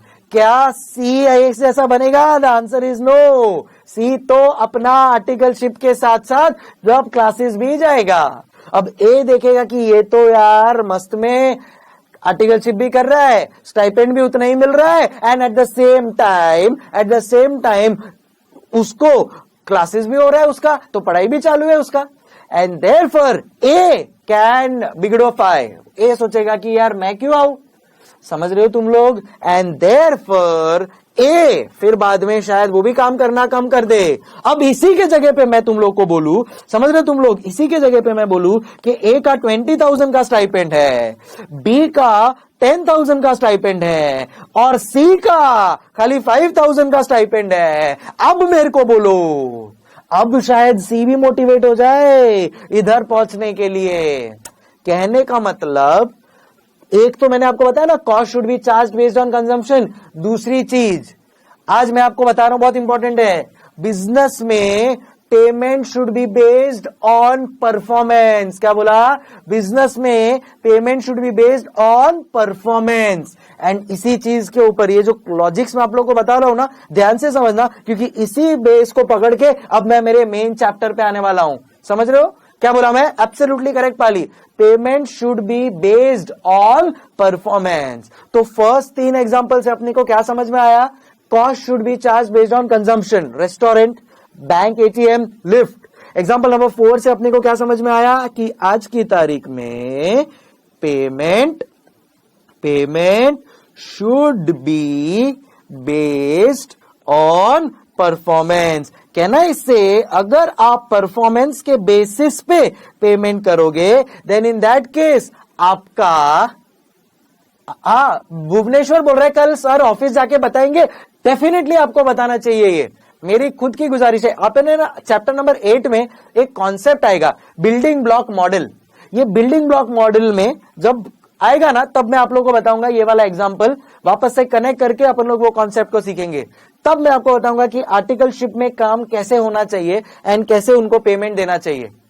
अभी अंडरस्टैंडिंग? शीर्षा पूछ रहा है लिखना है क्या? नहीं शीर्षा, डोंट राइट। अब थोड़ी देर में मैं जो नया टॉपिक पढ़ाऊंगा उसमें लिखना है, ये चीज मैं एलएमएस पे डाल दूंगा, नॉट टू वरी। हाँ, रोहतक बोल रहा है आपके साथ ये हुआ है लगता है तभी दर्द है। अरे क्या बताऊं, आओ कभी हवेली पे, तब मैं अपनी दास्तान सुनाऊंगा। चलो एनीवेज मुद्दे पे आते हैं। सो payment should be based on performance, ये अपन लोग ने सीखा एग्जांपल नंबर 4 से। अगर ए, बी और सी तीनों को सेम स्टाइपेंड आप देने वाले हो, एलएमएस पे अभी तक नहीं डाला, आज मैं डाल दूंगा भाई, आज मैं डाल दूंगा, प्लीज आज का टाइम दे दो। आज अपन लोग दीपक डाल देंगे एलएमएस पे, बोल दिया है अपन लोग ने, अपन लोग आज एलएमएस पे डाल देंगे प्लीज, ठीक है? कल वाला और आज वाला दोनों एलएमएस पे डाल दूंगा भाई, ओके? चलो अभी टॉपिक पे आते हैं। 7 AM to 8 PM और 11 AM to 5 PM दोनों को अगर मैं सेम स्टाइपेंड देने वाला हूं, तो मेरे को बताओ क्या मोटिवेशन रहेगा ए के लिए एक्स्ट्रा काम करने के लिए? नहीं। एंड अगर वो मोटिवेटेड नहीं होगा तो end of the day A B C जितना काम करेगा, और अगर उसने काम कम कर दिया तो कहना इसे मेरे बिजनेस को अफेक्ट करेगा। अभी understanding? And therefore in this scenario I will say that payment should be based on performance. Tollygunge sir first concept example इस सम पैटर्न में पढ़ाओ। डोंट वरी टॉलीगंज, कुछ जगहों पर वो पैटर्न भी रहेगा, मेरे को पता है ना कौन सी चीज कहां पे क्या करना है। सो डोंट वरी, मेरे पे विश्वास रखो कि मेरे को बेटर पता है। मैं कुछ जगहों पे ऐसा करूंगा जहां पे पहले कॉन्सेप्ट पढ़ाऊंगा फिर उसको एग्जांपल से भी लिंक करूंगा, नॉट टू वरी। सो यहां पे क्या सीखा अपन लोग सब लोग ने? Payment should be based on performance. क्या अपन सबको एग्जांपल नंबर 4 क्लियर है? अगर आप लोग भी देखो, अगर नहीं, इनफैक्ट आप लोग आज से 6 महीने बाद, 1 साल बाद चार्टर्ड अकाउंटेंट बनोगे, या तो आप खुद का सीए फर्म खोलोगे, या तो आप खुद का बिजनेस चालू करोगे। जो भी करो हमेशा ध्यान रखना, अगर आप खुद का बिजनेस कर रहे हो, अगर आप कोई कंपनी में मैनेजर बन रहे हो, सीएफओ, सीईओ, टॉप लेवल पे जा रहे हो, हमेशा याद रखोगे ये चीज, that payment should be based on performance. अभी अंडरस्टैंडिंग? झांडे वाला बोल रहा है बिजनेस करेंगे, कॉस्टिंग का टीचिंग करेंगे, पाली बोल रहा है वाह बेटा वाह, मेरी बिल्ली मेरे को म्याऊं, ठीक है कोई बात नहीं। सो payment should be based on performance. अभी क्लियर? सो इसी के साथ ये एग्जाम्पल नंबर 4 भी पूरी तरह से कंप्लीट होता है। हर एक एग्जाम्पल से अपन कुछ सीखते जा रहे हैं एंड ये सब जो भी चीज सीख रहे हैं वो आने वाले चैप्टर्स में कनेक्ट होगा and that is the reason मैं आपको ये चीजें सिखा रहा हूं। लास्ट मेरे एग्जाम्पल पे आ रहा हूं मैं, विच इज एग्जाम्पल नंबर 5। बहुत ही सिंपल एग्जाम्पल है ये एंड ये भी एक प्रैक्टिकल एग्जाम्पल है। एग्जाम्पल है related to Titan industries. Titan नाम तो सुना होगा सेनोरिटा, क्या आप लोग सब लोग ने टाइटन का नाम सुना है? Yes yes, it is a watch company. So Titan एक वॉच कंपनी है। आप लोग ने राकेश झुनझुनवाला का नाम सुना है? राकेश झुनझुनवाला ने टाइटन का शेयर खरीदा था 10 रुपए में। तुम लोग ने राकेश झुनझुनवाला का नाम सुना है? Rakesh Jhunjhunwala is a chartered accountant bye qualification. Rakesh Jhunjhunwala is a chartered accountant. एक उनकी कहानी बताता हूं। उन्होंने 10 रुपए में टाइटन का शेयर खरीदा था। कितना शेयर खरीदा पता है उन्होंने टाइटन का 1 लाख शेयर खरीदा। 1 लाख शेयर कितने में? 10 रुपए में। आज नहीं, रोहतक डीमार्ट का owner is Radha Kishan Damani. Rakesh Jhunjhunwala is different. Yes, he is the king of stock market. Rakesh Jhunjhunwala ने 10 रुपए में टाइटन का शेयर खरीदा। आज की तारीख में ये चार्टर्ड अकाउंटेंट जो 1 लाख शेयर इसने खरीदा था ना, उसका आज वैल्यू है 3000 रुपीज। अब कैलकुलेशन करते रहो, तुम्हारा कैलकुलेटर भी खराब हो जाएगा। कैलकुलेट करते करते कितना इस बंदे ने कमाया है। सर आप शेयर में इन्वेस्ट करते हो? अरे ऑब्वियसली, नेकी और पूछ पूछ Janakpuri definitely. Futures and options में तो एवरीडे अपना इन्वेस्टमेंट होता है। सो डेफिनेटली मैं भी इन्वेस्ट करता हूं एंड करना भी चाहिए आप लोगों को। मैंने आर्टिकलशिप टाइम्स से ही इन्वेस्टमेंट करना चालू कर दिया था। चलो एनीवेज, मेरी बात साइड पे रखते हैं। So yes, just imagine the, आप कभी बताना किसमें इन्वेस्ट करना चाहिए, वो मैं बताऊंगा बाद में। अभी फिलहाल तो कॉस्टिंग पे ध्यान रखेंगे अपन। So Rakesh Jhunjhunwala who is a chartered accountant, 10 rupees का शेयर खरीदा था 3000। वाओ, जनकपुरी झांडेवालान, सुपर्ब, क्या फास्ट कैलकुलेशन है बंदे का, सुपर्ब। सो 10 रुपीज का शेयर का वैल्यू आज की तारीख में 3000 है। Just imagine the amount of profit खाली एक शेयर ने दिया है। उसके अलावा तो ऐसे इसके कितने शेयर है। इस बंदे का खाली स्टॉक मार्केट में इन्वेस्टमेंट करके 5000 करोड़ का नेटवर्थ है। मैं बोलता हूं साला इसका अपने को ऊपर वाला 1% भी दे देना, 50 करोड़, तो भी अपना लाइफ सेट हो जाएगा। चलो एनीवेज, आ जाते हैं अब अपन लोग टाइटन के कितने ईयर्स में, 30 ईयर्स में। अहमदाबाद 30 ईयर्स में, क्या खोटा, 10 रुपए का 3000 रुपया हुआ है 30 ईयर्स में। I mean, imagine the amount of return that we are going to get, यार सुपर डुपर। चलो अब मैं केस स्टडी पे आता हूं टाइटन के। आज से कुछ सालों पहले वाली केस स्टडी है ये। आज से 15 साल पहले IIM में ये केस स्टडी के ऊपर डिस्कशन हुआ था। आज आप लोग सुनोगे तो आपको लगेगा अरे ये तो कितना सिंपल है, बट फिर भी मैं इसको डिस्कस करता हूं। सो टाइटन अगर आप लोग को पता हो तो क्या है सर, टाइटन एक वॉच कंपनी है, बराबर है, ठीक है सर, ये चीज हम लोग को पता है। टाइटन के बहुत सारे अलग अलग ब्रांड्स है। आप लोग मेरे को बता सकते हो क्या क्या अलग अलग ब्रांड्स है टाइटन के? बोलो क्या क्या अलग अलग ब्रांड्स है टाइटन के? एक तो टाइटन का जो ओरिजिनल ब्रांड है जिसको अपन बोल सकते हैं ओजी, तो ओरिजिनल ब्रांड है Panchkula, yes you are right. एक उसका ब्रांड है फास्ट ट्रैक, बराबर है, जो एक यंगस्टर्स के लिए अपील करता है। दूसरा उसका ब्रांड है जमशेदपुर, बोल रहा है रागा, यस यू आर राइट, तो रागा उसका एक ब्रांड है। अरे राहुल गांधी ने, रागा उसका एक ब्रांड है। हाँ, जनकपुरी बोल रहा है सोनाटा, यस सोनाटा भी उसका एक ब्रांड है, yes you are right, Sonata भी उसका एक ब्रांड है। और एक उसका कोई एक ब्रांड बता दो कोई। तनिष्क, सुल्तानपुर तनिष्क उसका ब्रांड है, बट वो ज्वेलरी में है बेटा, वॉच में नहीं है। और कोई उसका और एक ब्रांड है टाइटन एज, अगर आप लोग ने सुना होगा तो टाइटन एज। पाली तनिष्क उसका ज्वेलरी ब्रांड है बेटा, it is not watch brand. So यहां पे कैन आई से ये 5 ब्रांड है उसके, एक टाइटन ओरिजिनल, फिर फास्ट ट्रैक, फिर रागा, फिर सोनाटा, फिर एज। मेरे को बताओ अब क्या ये सब जो वॉचेस है, क्या ये सब वॉचेस को एडवर्टीजमेंट के लिए अपने को, क्या टाइटन को एडवर्टीजमेंट का खर्चा करना पड़ेगा इन सब के ऊपर? डेफिनेटली करना पड़ेगा। सो टाइटन का एडवर्टीजमेंट का एक बजट है। क्या है? टाइटन का एडवर्टीजमेंट का एक बजट है। तो आप पूछोगे सर कितना बजट है टाइटन का एडवर्टीजमेंट का। सो टाइटन का एडवर्टीजमेंट का बजट है ₹25 lakhs का। कितना? ₹25 lakhs का एडवर्टीजमेंट बजट है टाइटन का। अब टाइटन क्या करता है, ये जो एडवर्टीजमेंट बजट है, ये कहना इसे इसके जो 5 ब्रांड्स है उसके लिए उसका वो बजट है। सो टाइटन ये जो 25 लाख का टोटल एडवर्टाइजमेंट करने वाला है, वो क्या कर देगा, वो ये सब ओरिजिनल, फास्ट ट्रैक, रागा, सोनाटा, एज, ये सब से रिकवर करेगा। तो ये क्या करता है, एडवर्टीजमेंट का जो भी कॉस्ट है डिवाइड बाय 5 करके 5 लाख 5 लाख 5 लाख 5 लाख 5 लाख उस हिसाब से उसको ट्रांसफर कर देता है। कितना? 5 लाख 5 लाख 5 लाख 5 लाख 5 लाख।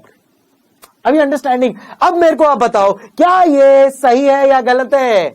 सर डेफिनेटली गलत है। अब मैं आपको बताता हूं, क्या टाइटन ओरिजिनल जो इतना बड़ा ब्रांड है, क्या वो किसी भी एडवर्टीजमेंट का मोहताज है? क्या उसको किसी भी एडवर्टीजमेंट की जरूरत है? द आंसर इज नो, कोई एडवर्टीजमेंट नहीं है उसके लिए। बट कहना इसे बाकी सब लोग को एडवर्टीजमेंट की जरूरत पड़ेगी। तो अब अगर आप लोग को पता हो ना, तो एडवर्टीजमेंट में पर सेकंड पैसा होता है। तो टाइटन ने सोनी एंटरटेनमेंट टेलीविजन के साथ टाई अप किया है और उनको बोला है हम लोग को 1000 सेकेंड्स चाहिए। और 1000 सेकेंड्स का ये सोनी कितना पे 1000 सेकेंड्स का टाइटन कितना पे कर रहा है? ₹25 लाख। सो 25 लाख रुपीस का 1000 सेकेंड्स के हिसाब से पे कर रहा है। अब मेरे को बताओ क्या 5 लाख 5 लाख 5 लाख 5 लाख अपोर्शन करना सही है या गलत है? गलत है। अब मैं आगे बताता हूं, ओरिजिनल को क्या किसी भी तरह का एडवर्टीजमेंट चाहिए? नो। क्या फास्ट ट्रैक को एडवर्टीजमेंट चाहिए? थोड़ा। तो ये 1000 में से 100 सेकेंड फास्ट ट्रैक को एडवर्टीजमेंट मिलता है, रागा को 200 सेकेंड एडवर्टीजमेंट मिलता है, सोनाटा को 300 सेकेंड एडवर्टीजमेंट मिलता है एंड एज को 400 सेकेंड एडवर्टीजमेंट मिलता है। अब समझ में आ रहा है? तो ये 25 लाख को किस हिसाब से डिवाइड करना चाहिए था? कहना इसे 0:1:2:3:4। अब आप बोलोगे सर ये तो सिंपल चीज हमको पता है, बट आज से 15-20 साल पहले ये सब चीजें भी नहीं पता थी।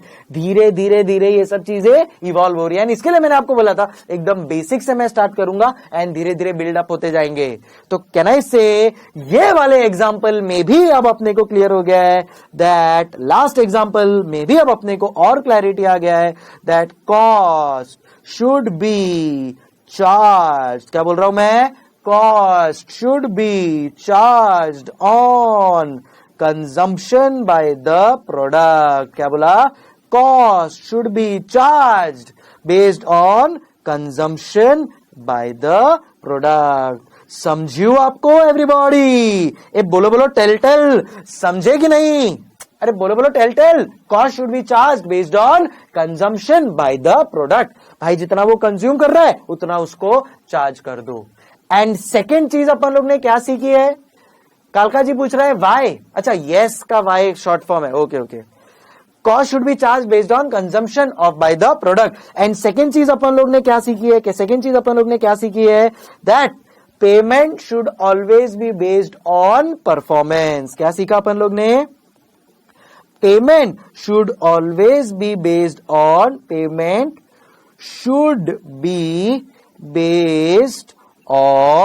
performance। क्या बोला? Payment should be based on performance। कहना इससे ये सब जो भी मैंने 5 एग्जाम्पल डिस्कस किए हैं वो आपको जिंदगी भर याद रहेंगे। थैंक यू सो मच रेवड़ी। कहना है इससे ये 5 एग्जाम्पल से जो कॉन्सेप्ट मैंने डिराइव किया है, क्या ये भी अपने को याद रहेगा?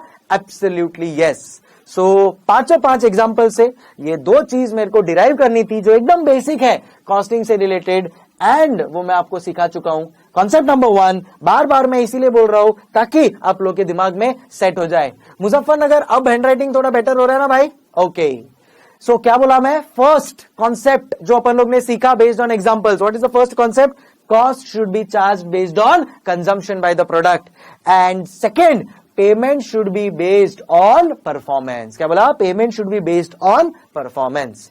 आई hope we are absolutely clear with all the 5 examples and ये 5 एग्जांपल्स के थ्रू जो मैं आप लोग को कॉन्सेप्ट पढ़ाना चाहता था वो मैं पर्सनली पढ़ा चुका हूं एंड आई होप आप लोग को भी क्लियर हो गया होगा। अब इसी के साथ मैं एक नया चैप्टर स्टार्ट करने वाला हूं जिसका आप सबको बेसब्री से इंतजार है ना। सो क्या बोलते हो पब्लिक, स्टार्ट करें एक नया चैप्टर।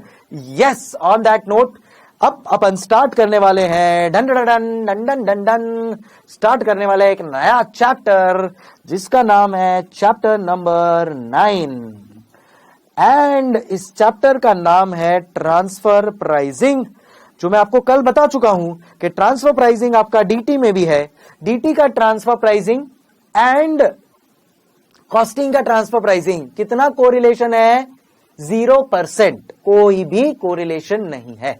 ठीक है, सो अपने को पूरा फ्रेश रिलेशन से ये ट्रांसफर प्राइसिंग सीखना है। स्टार्ट करूं मैं ये चैप्टर? सबकी तरफ से यस आना चाहिए यार पब्लिक। करूं मैं चैप्टर 9 स्टार्ट? ओके, सो आप लोग सब लोग का पॉजिटिव रिमार्क आ चुका है and on that note I am going to start with this chapter. अब सबसे पहले समझने की कोशिश करो कि ये चैप्टर कहां से आया है। सो कोई भी चैप्टर जो आप पढ़ रहे हो ना, जमशेदपुर पूछ रहा है इज इट वेरी टफ? अरे भाई अभी तो स्टार्ट हुआ है, कुछ भी चीज टफ नहीं है कॉस्टिंग में, सब कुछ बहुत सिंपल रखा है। सो प्लीज ऐसा क्वेश्चन मत पूछना, कभी भी दोबारा मत पूछना कोई भी चीज टफ है क्या, नहीं, सब कुछ इजी है, सब कुछ कॉन्सेप्चुअली लॉजिकली अपन पढ़ेंगे, आराम से होगा। अब ध्यान से समझना जो मैं ये चैप्टर स्टार्ट करने वाला हूं, चैप्टर का नाम है ट्रांसफर प्राइसिंग। नाउ कोई भी चैप्टर जब स्टार्ट होता है ना तो उसमें उस चैप्टर का इंट्रोडक्शन के पीछे कुछ हिस्ट्री होता है कि क्यों ये चैप्टर आया। आज से 20 साल पहले ये चैप्टर नहीं था। यस, यू आर राइट, सही सुना आपने, आज से 20 साल पहले ये चैप्टर नहीं हुआ करता था, बट आज आप लोग के लिए है। अगर आप लोग के प्रिंसिपल को जाके आप पूछोगे ना कि क्या सर आपने, प्रिंसिपल आप लोग जहां पे चार्टर्ड अकाउंटेंसी का आर्टिकलशिप कर रहे हो, वो प्रिंसिपल को जाके पूछोगे ना आप कि सर आपको ट्रांसफर प्राइसिंग पता है क्या कॉस्टिंग में, उसका जवाब होगा नहीं, नहीं पता है, क्योंकि 20 साल पहले ये चैप्टर था ही नहीं। तो सर 20 साल में ऐसा क्या हो गया? Business scenarios have changed. India का जो बिजनेस करने का तरीका है वो बदल रहा है एंड वो बिजनेस करने के तरीके की वजह से ये चैप्टर इंट्रोड्यूस हुआ है। मैं आपको एक चीज बता दूं, सीए फाइनल कॉस्टिंग में भूल जाना कि तुम लोग सीए फाइनल के स्टूडेंट्स हो। मुझे बनिया बुद्धि चाहिए। तुम समझते हो बनिया बुद्धि क्या होता है? मुझे तुम्हारे लॉजिक्स चाहिए। भूल जाना कि तुम लोग एक सीए फाइनल के स्टूडेंट हो।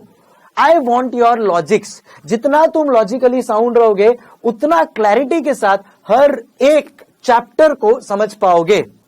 कॉस्ट की बारीकी को समझना, कॉस्टिंग के एक बिजनेस करने के तरीके को समझना, and that is where you will be able to excel in this subject. CA final costing के हर एक चैप्टर में एक चीज कॉमन है। वो क्या कॉमन चीज है, कोई बता सकता है मुझे? हर एक चैप्टर में एक चीज कॉमन है और हर एक चैप्टर को स्टार्ट करने के पहले मैं यही चीज लिखने वाला हूं। कोई बता सकता है क्या? मैं आपको बताता हूं क्या। हर एक चैप्टर जो वो लोग ने इंट्रोड्यूस किया है ना, उसका लिंक है बिजनेस के साथ। किसके साथ? बिजनेस के साथ। अगर आप बिजनेस नहीं कर रहे हो तो मेरे को बताओ, क्या आप बहुत ज्यादा कॉस्टिंग का यूज करोगे क्या? The answer is no. आप एक मैनेजमेंट अकाउंटेंट क्यों बन रहे हो? इसके लिए क्योंकि आप कोई भी बिजनेस को इंप्रूव और बेटर करना चाहते हो। सो हर एक चैप्टर नंबर 1, 2, 3, 4, 5, 8, 10, 12, 13, हर एक चैप्टर का लिंक किसके साथ है? हर एक चैप्टर का लिंक किसके साथ है? सब लोग अपने सैस पे टाइप करेंगे। हर एक चैप्टर का लिंक किसके साथ है? बोलो एवरीबॉडी, बिजनेस के साथ है। सो कोई भी चैप्टर में स्टार्ट करूं ना, उसके पहले मैं आपको क्या बोलूंगा? बिजनेस के एंगल से सोचो। अब आ जाओ बिजनेस के ऊपर। आप बिजनेस क्यों करते हो मेरे को बताओ। चलो मेरे को बताओ, आप लोग बिजनेस क्यों करते हो? कोई अभी आप आज तो सीए आर्टिकलशिप कर रहे हो, बट कल उठ के हर एक इंसान की एक थॉट प्रोसेस होता है कि मैं बिजनेस करूं। क्यों मैं करता हूं बिजनेस?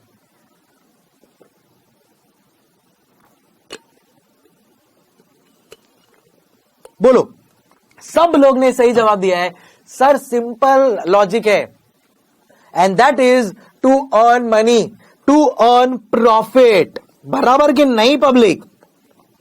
मैं बिजनेस करता हूं किस चीज के लिए? प्रॉफिट अर्न करने के लिए, पैसा कमाने के लिए। पैसा कब कमाया मैंने? To earn money. मैंने अर्न कब किया मनी? जब मैं प्रॉफिट कमा रहा हूं। बराबर है? ठीक है। अब प्रॉफिट होता क्या है आप मेरे को बताओ, आप ही मेरे को पूरा का पूरा ये चैप्टर एक्सप्लेन करोगे, देख लेना। प्रॉफिट होता क्या है बताओ मेरे को। Come on, everybody has to answer. Profit क्या होता है? सिरसा बोल रहा है बिजनेस सोसाइटी को सर्विस देने के लिए करते हैं। नहीं बेटा सिरसा, वो नॉन प्रॉफिट ऑर्गेनाइजेशंस होती है। अपन लोग बिजनेस सोसाइटी के लिए कुछ नहीं कर रहे, अपन खुद के प्रॉफिट के लिए ही कर रहे हैं। ये सब बड़ी बड़ी बातें हो गई कि हम सोसाइटी के लिए कुछ करना चाहते हैं, ऐसा कुछ भी नहीं है। सब लोग ने सुल्तानपुर, रेवड़ी, जांडेवाला, पाली, मुजफ्फरनगर, रोहतक, पटना, सिरसा, सब लोग का सही जवाब आया है दैट प्रॉफिट इज जोधपुर, सही जवाब, सेल्स माइनस कॉस्ट। बराबर है? Profit is everything over and above cost is my profit. एकदम सही जा रहे हो तुम लोग, समझ में आ रहा है? Yes sir. तो मेरे को बिजनेस करना है। बिजनेस करने के लिए मैं क्यों कर रहा हूं बिजनेस? प्रॉफिट के लिए। प्रॉफिट क्या होता है? तो सर प्रॉफिट होता है सेल माइनस कॉस्ट। क्या बोला? अरे सब लोग का जवाब आना चाहिए रे भाई, बोलो रे, बोलो बोलो बोलो, सब लोग बोलो। सबका जवाब आ गया, very good. Profit is sales minus cost. बराबर है? सो कैन आई से ये जो इधर सेल्स होता है, इसको, ये जो मेरे को, अगर मेरे को कोई चीज सेल करनी है तो सेल करने के लिए उस चीज का सेलिंग प्राइस मेरे को पता होना चाहिए। एवरीबॉडी यस और नो? बराबर है? तो बिजनेस है, बिजनेस को प्रॉफिट कमाना है। अगर बिजनेस को प्रॉफिट कमाना है तो प्रॉफिट का खुद का कोई अस्तित्व नहीं है। Profit is basically anything over cost, मतलब sales minus cost is my profit. Again मैं बोल रहा हूं, प्रॉफिट का खुद का कोई अस्तित्व नहीं है। प्रॉफिट आ जाता है कैसे? जब सेल्स माइनस कॉस्ट एक्सीड हो जाए तो प्रॉफिट आ जाता है, and there is basically called as profit. तो sales minus cost is my profit. अब अगर मैं सेल्स की बात करता हूं तो कैन आई से मेरे को सेल्स करना है, तो कैन आई से मेरे को सेलिंग प्राइस डिटरमाइन करना पड़ेगा। अरे बोलो यस और नो? सो यहां पे ये जब मैं सेलिंग प्राइस डिटरमाइन करता हूं तो उसमें दो तरह के सेलिंग प्राइस होते हैं। अब मैं आपको बताता हूं क्या है वो दो तरह के सेलिंग प्राइस। एक होता है एक्सटर्नल सेलिंग प्राइस, एक होता है एक्सटर्नल सेलिंग प्राइस, और दूसरा होता है, अरे बोलो, दूसरा होता है इंटरनल सेलिंग प्राइस। एक होता है एक्सटर्नल सेलिंग प्राइस और दूसरा होता है इंटरनल सेलिंग प्राइस। तुम लोगों को, सब लोगों को समझ में आ रहा है? साथ में तुम लोग वापस से मैं बताता हूं। कोई भी चैप्टर अपन लोग स्टार्ट करेंगे, सबसे पहली चीज अपन यही लिखने वाले हैं कि अपन क्या कर रहे हैं? अपन बिजनेस कर रहे हैं। बिजनेस अपन क्या कर रहे हैं? बिजनेस। बिजनेस अपन क्यों कर रहे हैं? प्रॉफिट कमाने के लिए। प्रॉफिट क्या है? Selling price minus cost is my profit. Selling price are of two types. एक होता है एक्सटर्नल सेलिंग प्राइस, दूसरा होता है internal selling price. External selling price, can I say, ये वाला जो मेरा सेलिंग प्राइस होता है, ये मैं बाहर मार्केट में जब मेरे प्रोडक्ट्स एंड सर्विसेज को बेचता हूं, ये जब मैं मार्केट में मेरे प्रोडक्ट्स एंड सर्विसेज को बेचता हूं, तब मैं एक्सटर्नल सेलिंग प्राइस लिखता हूं। रेवड़ी लिखना है? नहीं, कुछ नहीं लिखना है। जमशेदपुर लिखना है? नहीं, कुछ नहीं लिखना है। एक्सटर्नल सेलिंग प्राइस मतलब कैन आई से मार्केट से रिलेटेड सेलिंग प्राइस हुआ। बराबर है? जब मैं मार्केट में कोई चीज बेचता हूं, और एट द सेम टाइम अगर मैं कोई चीज इंटरनली बेच रहा हूं, तो सर मैं इंटरनली कब बेचूंगा? आपको मैं बताता हूं। स्ट्रेटेजिक मैनेजमेंट में आप लोग ने कॉन्सेप्ट पढ़ा होगा, आईपीसीसी इंटर स्ट्रेटेजिक मैनेजमेंट में आप लोग ने कॉन्सेप्ट पढ़ा होगा जिसको कहते हैं बैकवर्ड इंटीग्रेशन या फॉरवर्ड इंटीग्रेशन। सुना है आप लोग ने? बैकवर्ड इंटीग्रेशन, फॉरवर्ड इंटीग्रेशन सुना है आप लोग ने? मैं आप लोग को पूछ रहा हूं, बैकवर्ड इंटीग्रेशन, फॉरवर्ड इंटीग्रेशन सुना आपने? यस। सो बैकवर्ड इंटीग्रेशन, फॉरवर्ड इंटीग्रेशन क्या होता है? अगर इंटरनली से फॉर एग्जांपल मैं ये एप्पल का पेन है, एप्पल का पेन मेरे को बनाना है, तो कहना से मेरे को ये एप्पल का पेन बनाने के लिए प्लास्टिक की जरूरत है। अब दो ऑप्शन है, या तो मैं प्लास्टिक बाहर जाके मार्केट से खरीदूं या इंटरनल डिपार्टमेंट सेटअप कर लूं जो ये प्लास्टिक बनाएगा। Are you understanding? सो अब मैं एक डिपार्टमेंट हूं जो पेन बनाता है, बट पेन बनाने के लिए मेरे को प्लास्टिक की जरूरत है। दो ऑप्शन है, या तो मैं बाहर मार्केट से जाके प्लास्टिक खरीद लूं, या दूसरा ऑप्शन है कि मैं इंटरनली खुद का ही एक और डिपार्टमेंट सेटअप कर लूं जो ये प्लास्टिक बनाएगा। तो अब जब ये इंटरनल डिपार्टमेंट मेरा सेटअप हो जाता है, ये इंटरनल डिपार्टमेंट ही मेरे को प्लास्टिक सप्लाई करने वाला है, then in that case can I say ये क्या हो गया? ये हो गया इंटरनल ट्रांसफर। ये क्या हो गया? Internal transfer. अभी अंडरस्टैंडिंग? अरे बोलो यस और नो। और कोई एग्जांपल लेते हैं। फॉर एग्जांपल मेरे को ये कैलकुलेटर बनाना है। अगर मेरे को ये कैलकुलेटर बनाना है तो कहना से मेरे को ये टच पैड की जरूरत पड़ेगी, मेरे को ये बटन्स की जरूरत पड़ेगी। दो ऑप्शन है, या तो बटन्स मैं बाहर से खरीदूं या खुद ही इंटरनली अपना एक डिपार्टमेंट सेटअप कर दूं और वो डिपार्टमेंट से खरीद लूं। अभी अंडरस्टैंडिंग? तो वो जब मैं इंटरनल डिपार्टमेंट से खरीदता हूं तो उसको क्या कहते हैं?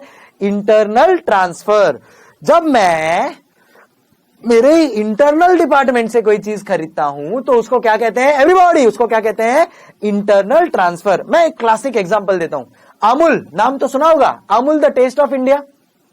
सब लोग ने अमूल दूध, Amul butter, Amul curd, Amul cheese, Amul ice cream सब खाया है अपन लोग ने। अब अगर समझो मैं अमूल कर्ड डिपार्टमेंट हूं, अमूल दूध पीता है इंडिया, बराबर। सो अगर मैं कर्ड डिपार्टमेंट हूं तो मेरे को कर्ड बनाने के लिए क्या चाहिए? बोलो मेरे को अगर कर्ड दही बनाना है, दिमाग का दही नहीं रे दिमाग का दही नहीं, ओके सॉरी। अगर मेरे को दही बनाना है, कर्ड बनाना है, तो मैं क्या करूंगा? मेरे को किस चीज की जरूरत पड़ेगी? करेक्ट, मेरे को मिल्क की जरूरत पड़ेगी। कहना इसे अमूल का कर्ड डिपार्टमेंट भी है, अमूल का मिल्क डिपार्टमेंट भी है। अगर अमूल के कर्ड डिपार्टमेंट को मिल्क चाहिए तो उसके पास दो ऑप्शन है। क्या दो ऑप्शन है? एक तो वो बाहर मार्केट से जाके खरीद ले, दूसरा ऑप्शन क्या है? कहना इसे इंटरनली अमूल के ही मिल्क डिपार्टमेंट से खरीद ले वो। अरे बोलो बोलो, टेल। Yes sir.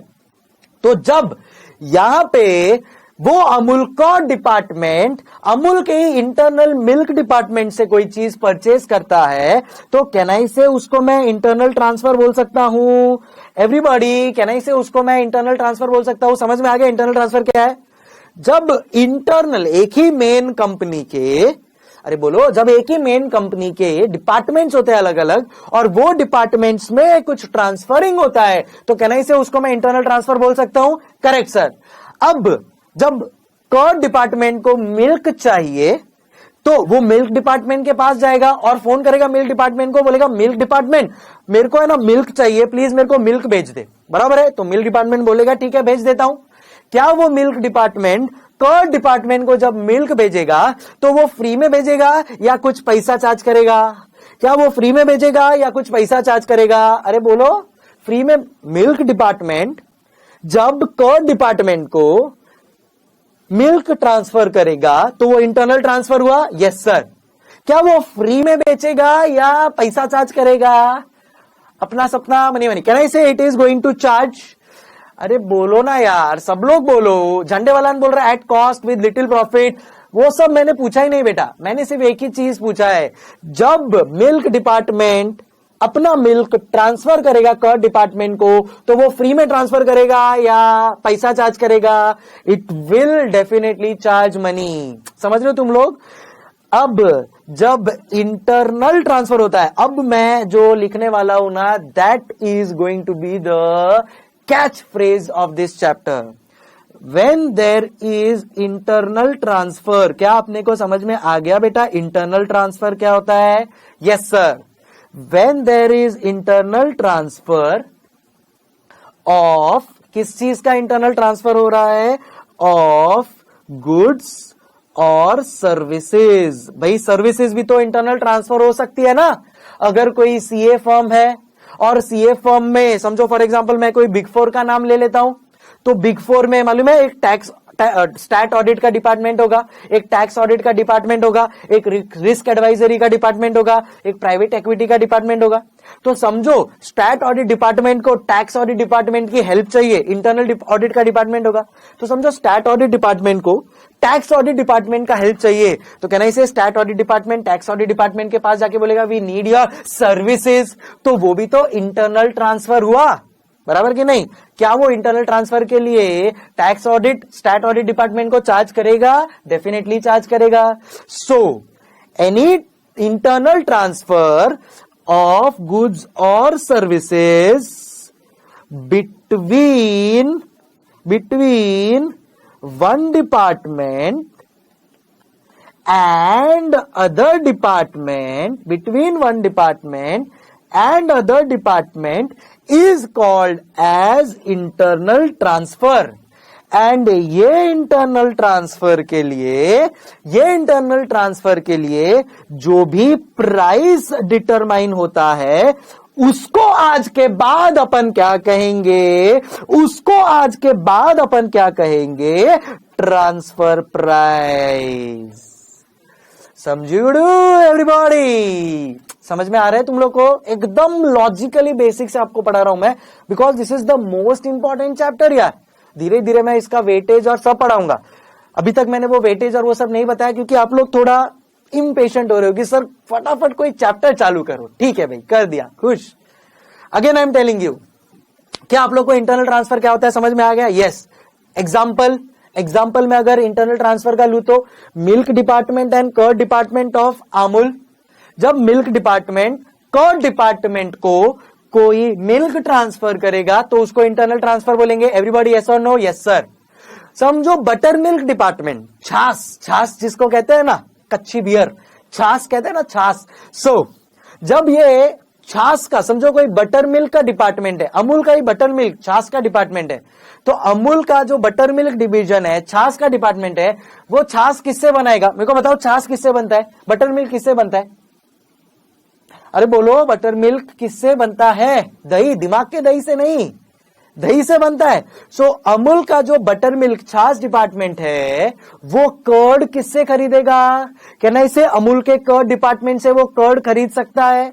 अगर उसने वो अमूल के कर्ड डिपार्टमेंट से खरीदा तो ऐसे ट्रांसफर को अपन क्या नाम देंगे बेटा? Internal transfer. आप लोगों को समझ में आ गया इंटरनल ट्रांसफर क्या होता है? Yes sir.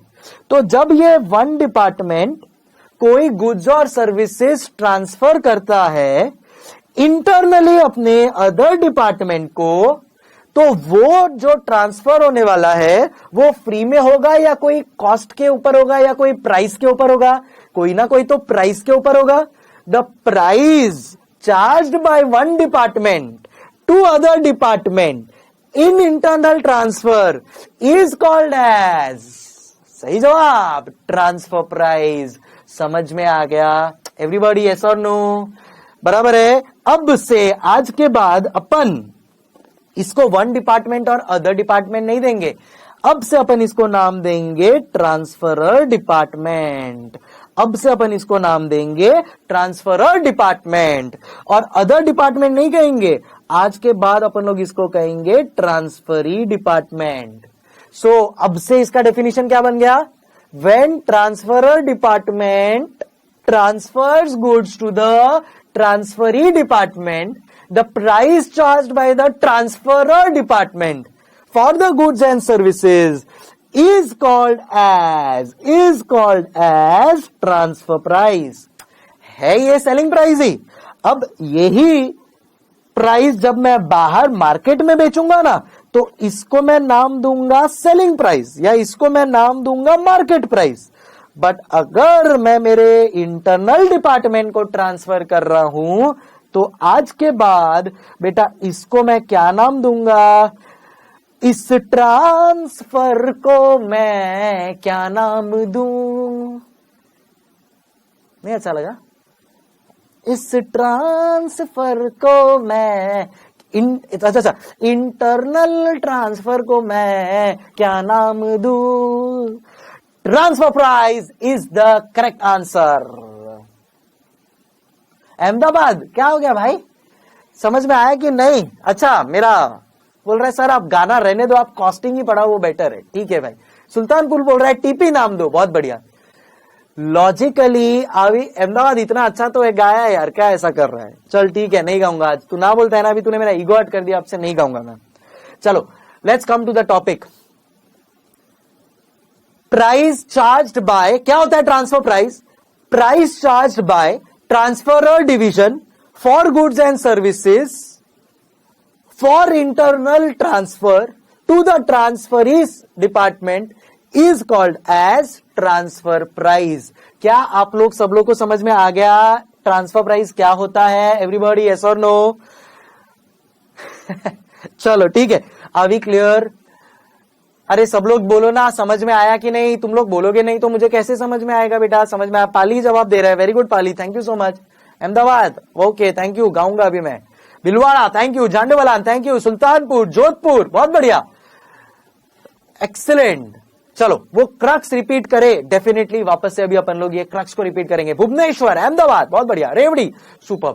वापस से, अब वापस से मैं ना स्टार्टिंग के लॉजिक से जाता हूं। अपन लोग कौन सा चैप्टर कर रहे हैं? Transfer pricing.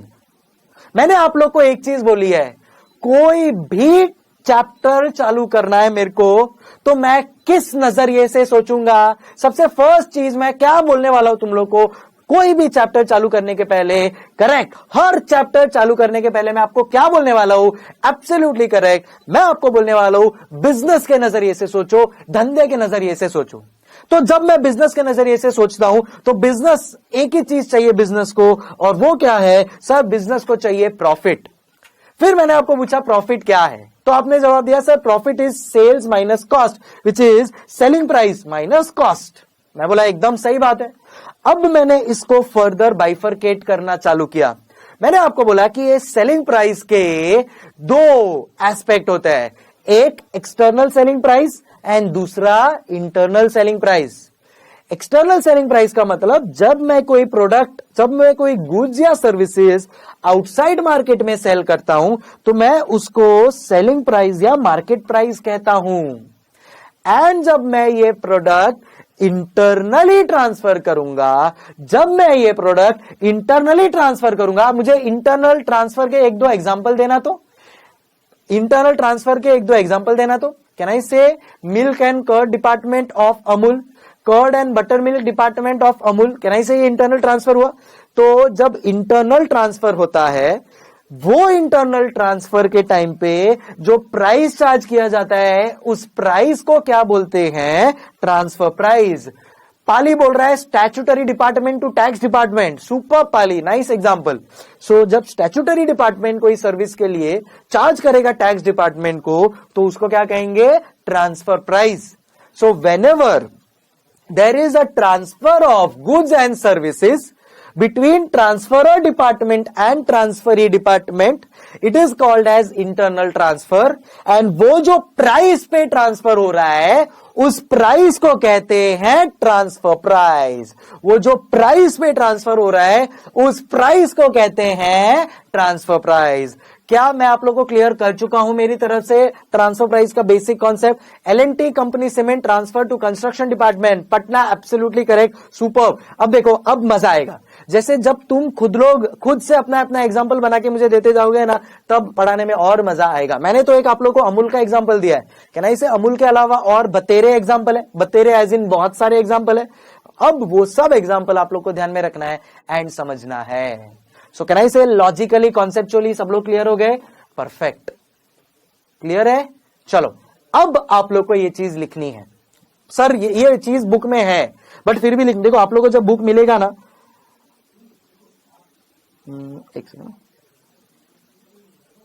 एक सेकंड ना, हाँ, आप लोग को जब ये बुक मिलेगा ना तो ये बुक में ये सब चीजें है बट उसके बावजूद अपने को लिखना है। सो बुक में ये सब चीजें मैं आप लोगों को बता चुका हूं कि इंटरनल ट्रांसफर क्या होता है and all of that, but फिर भी sir book is available on LMS, absolutely correct. But अब अपन सबको ये चीज लिखनी है। देखो लिखोगे ना तो सबकॉन्शियसली चीजें क्लियर होती जाएगी। तो जहां पे जरूरत नहीं है वहां पे मैंने आप लोगों को खुद बोला ना, जो फर्स्ट 5 इंट्रोडक्शन है उसमें मैंने आप लोगों को क्या बोला कि लिखने की जरूरत नहीं है, बट यहां पे अब अपने को डेफिनेटली लिखना है बेटा। तो चैप्टर का आप हेडिंग देंगे, चैप्टर 9 ट्रांसफर प्राइसिंग, एंड उसके बाद ये जो भी मैंने डायग्रामेटिकली बनाया ना वो सब आप लोग को लिखते जाना है। पाली बोल रहा है कितने लेक्चर लगेंगे इस चैप्टर को। पाली अभी तो पार्टी शुरू हुई है, अभी वो सब चीजें धीरे धीरे पता चलती जाएंगी। देखो कितने लेक्चर लगेंगे उसका कोई फिक्स नहीं है। अगर आप लोग को चीजें फटाफट समझ में आ गई, आप लोग केस लॉज और सम्स फटाफट सॉल्व करते गए तो जल्दी हो जाएगा, या फिर थोड़ा टाइम लग जाएगा, तो उसका कोई एक परफेक्ट बैरोमीटर नहीं है बेटा। कितना भी टाइम लगे अपने को उससे कोई लेना देना नहीं है, अपने को कॉन्सेप्ट पे ध्यान देना है। अच्छा आप मुझे बताओ, आप लोग फटाफट ये लिखते जाओ, एलएमएस में ये चीज मिलेगी, उसके बाद भी आपको लिखना है। आप लोग यहाँ पे खाली मेरे को सुनने नहीं आए हो, लिखोगे सबकॉन्शियसली क्लियर होते जाएगा, और जब रिवाइज करना है ना at that point in time ये सब चीजें काम आएगी। भिलवारा बोल रहा है time is money, agreed, but अगर आप लोग ये लिखोगे नहीं ना तो जब आप रिवाइज करोगे ना तो कॉन्सेप्ट इतना क्लियरली याद नहीं आएगा। क्योंकि जब आप रिवाइज, अब आज रिवाइज नहीं करोगे, आप 6 महीने बाद रिवाइज करोगे, फिर बुक खुलेगी, जब आप रिवाइज करोगे तब 8 सब्जेक्ट का भार होगा सर पे, तब लिखा नहीं होगा ना, then in that case it will create a problem. बहुत बढ़िया, प्लीज। बुक्स से क्वेश्चन कब करोगे? आस्किंग एज ऑफिस से प्रिंट आउट निकाल लेंगे। मैं बुक्स का क्वेश्चन आई थिंक मेरे पास टाइम मिला तो आज या कल से मैं स्टार्ट कर दूंगा। नेक्स्ट पे आ जाऊं मैं, रोहतक ने बोल दिया next, so please everybody has to write. देखो आप नहीं लिखोगे नुकसान आपका है, इसमें तेरा घाटा मेरा कुछ नहीं जाता, सो प्लीज लिखो। एलएमएस स्टार्ट नहीं हुआ है, हो जाएगा, डोंट वरी। चलो next, okay, please right, please right.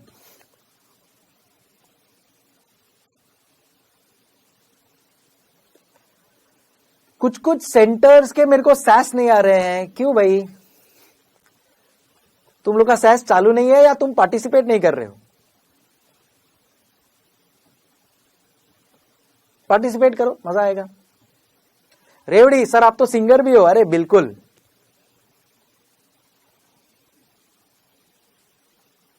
Patna बोल रहे हैं sir give proper time for writing, yes.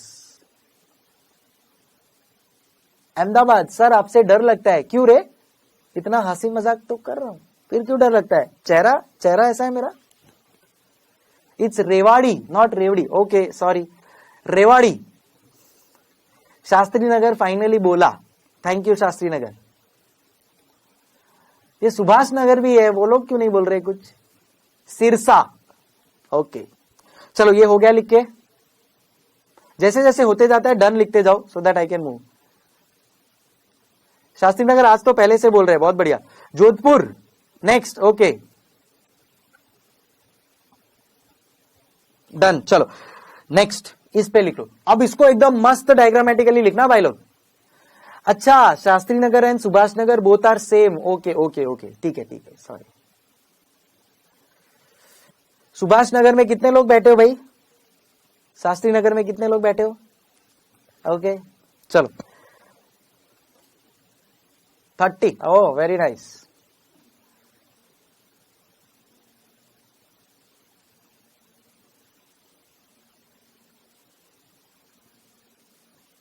Jabalpur, how are you? Jabalpur भी है तो भाई तुम कम्युनिकेट नहीं करोगे तो मुझे कैसे पता चलेगा?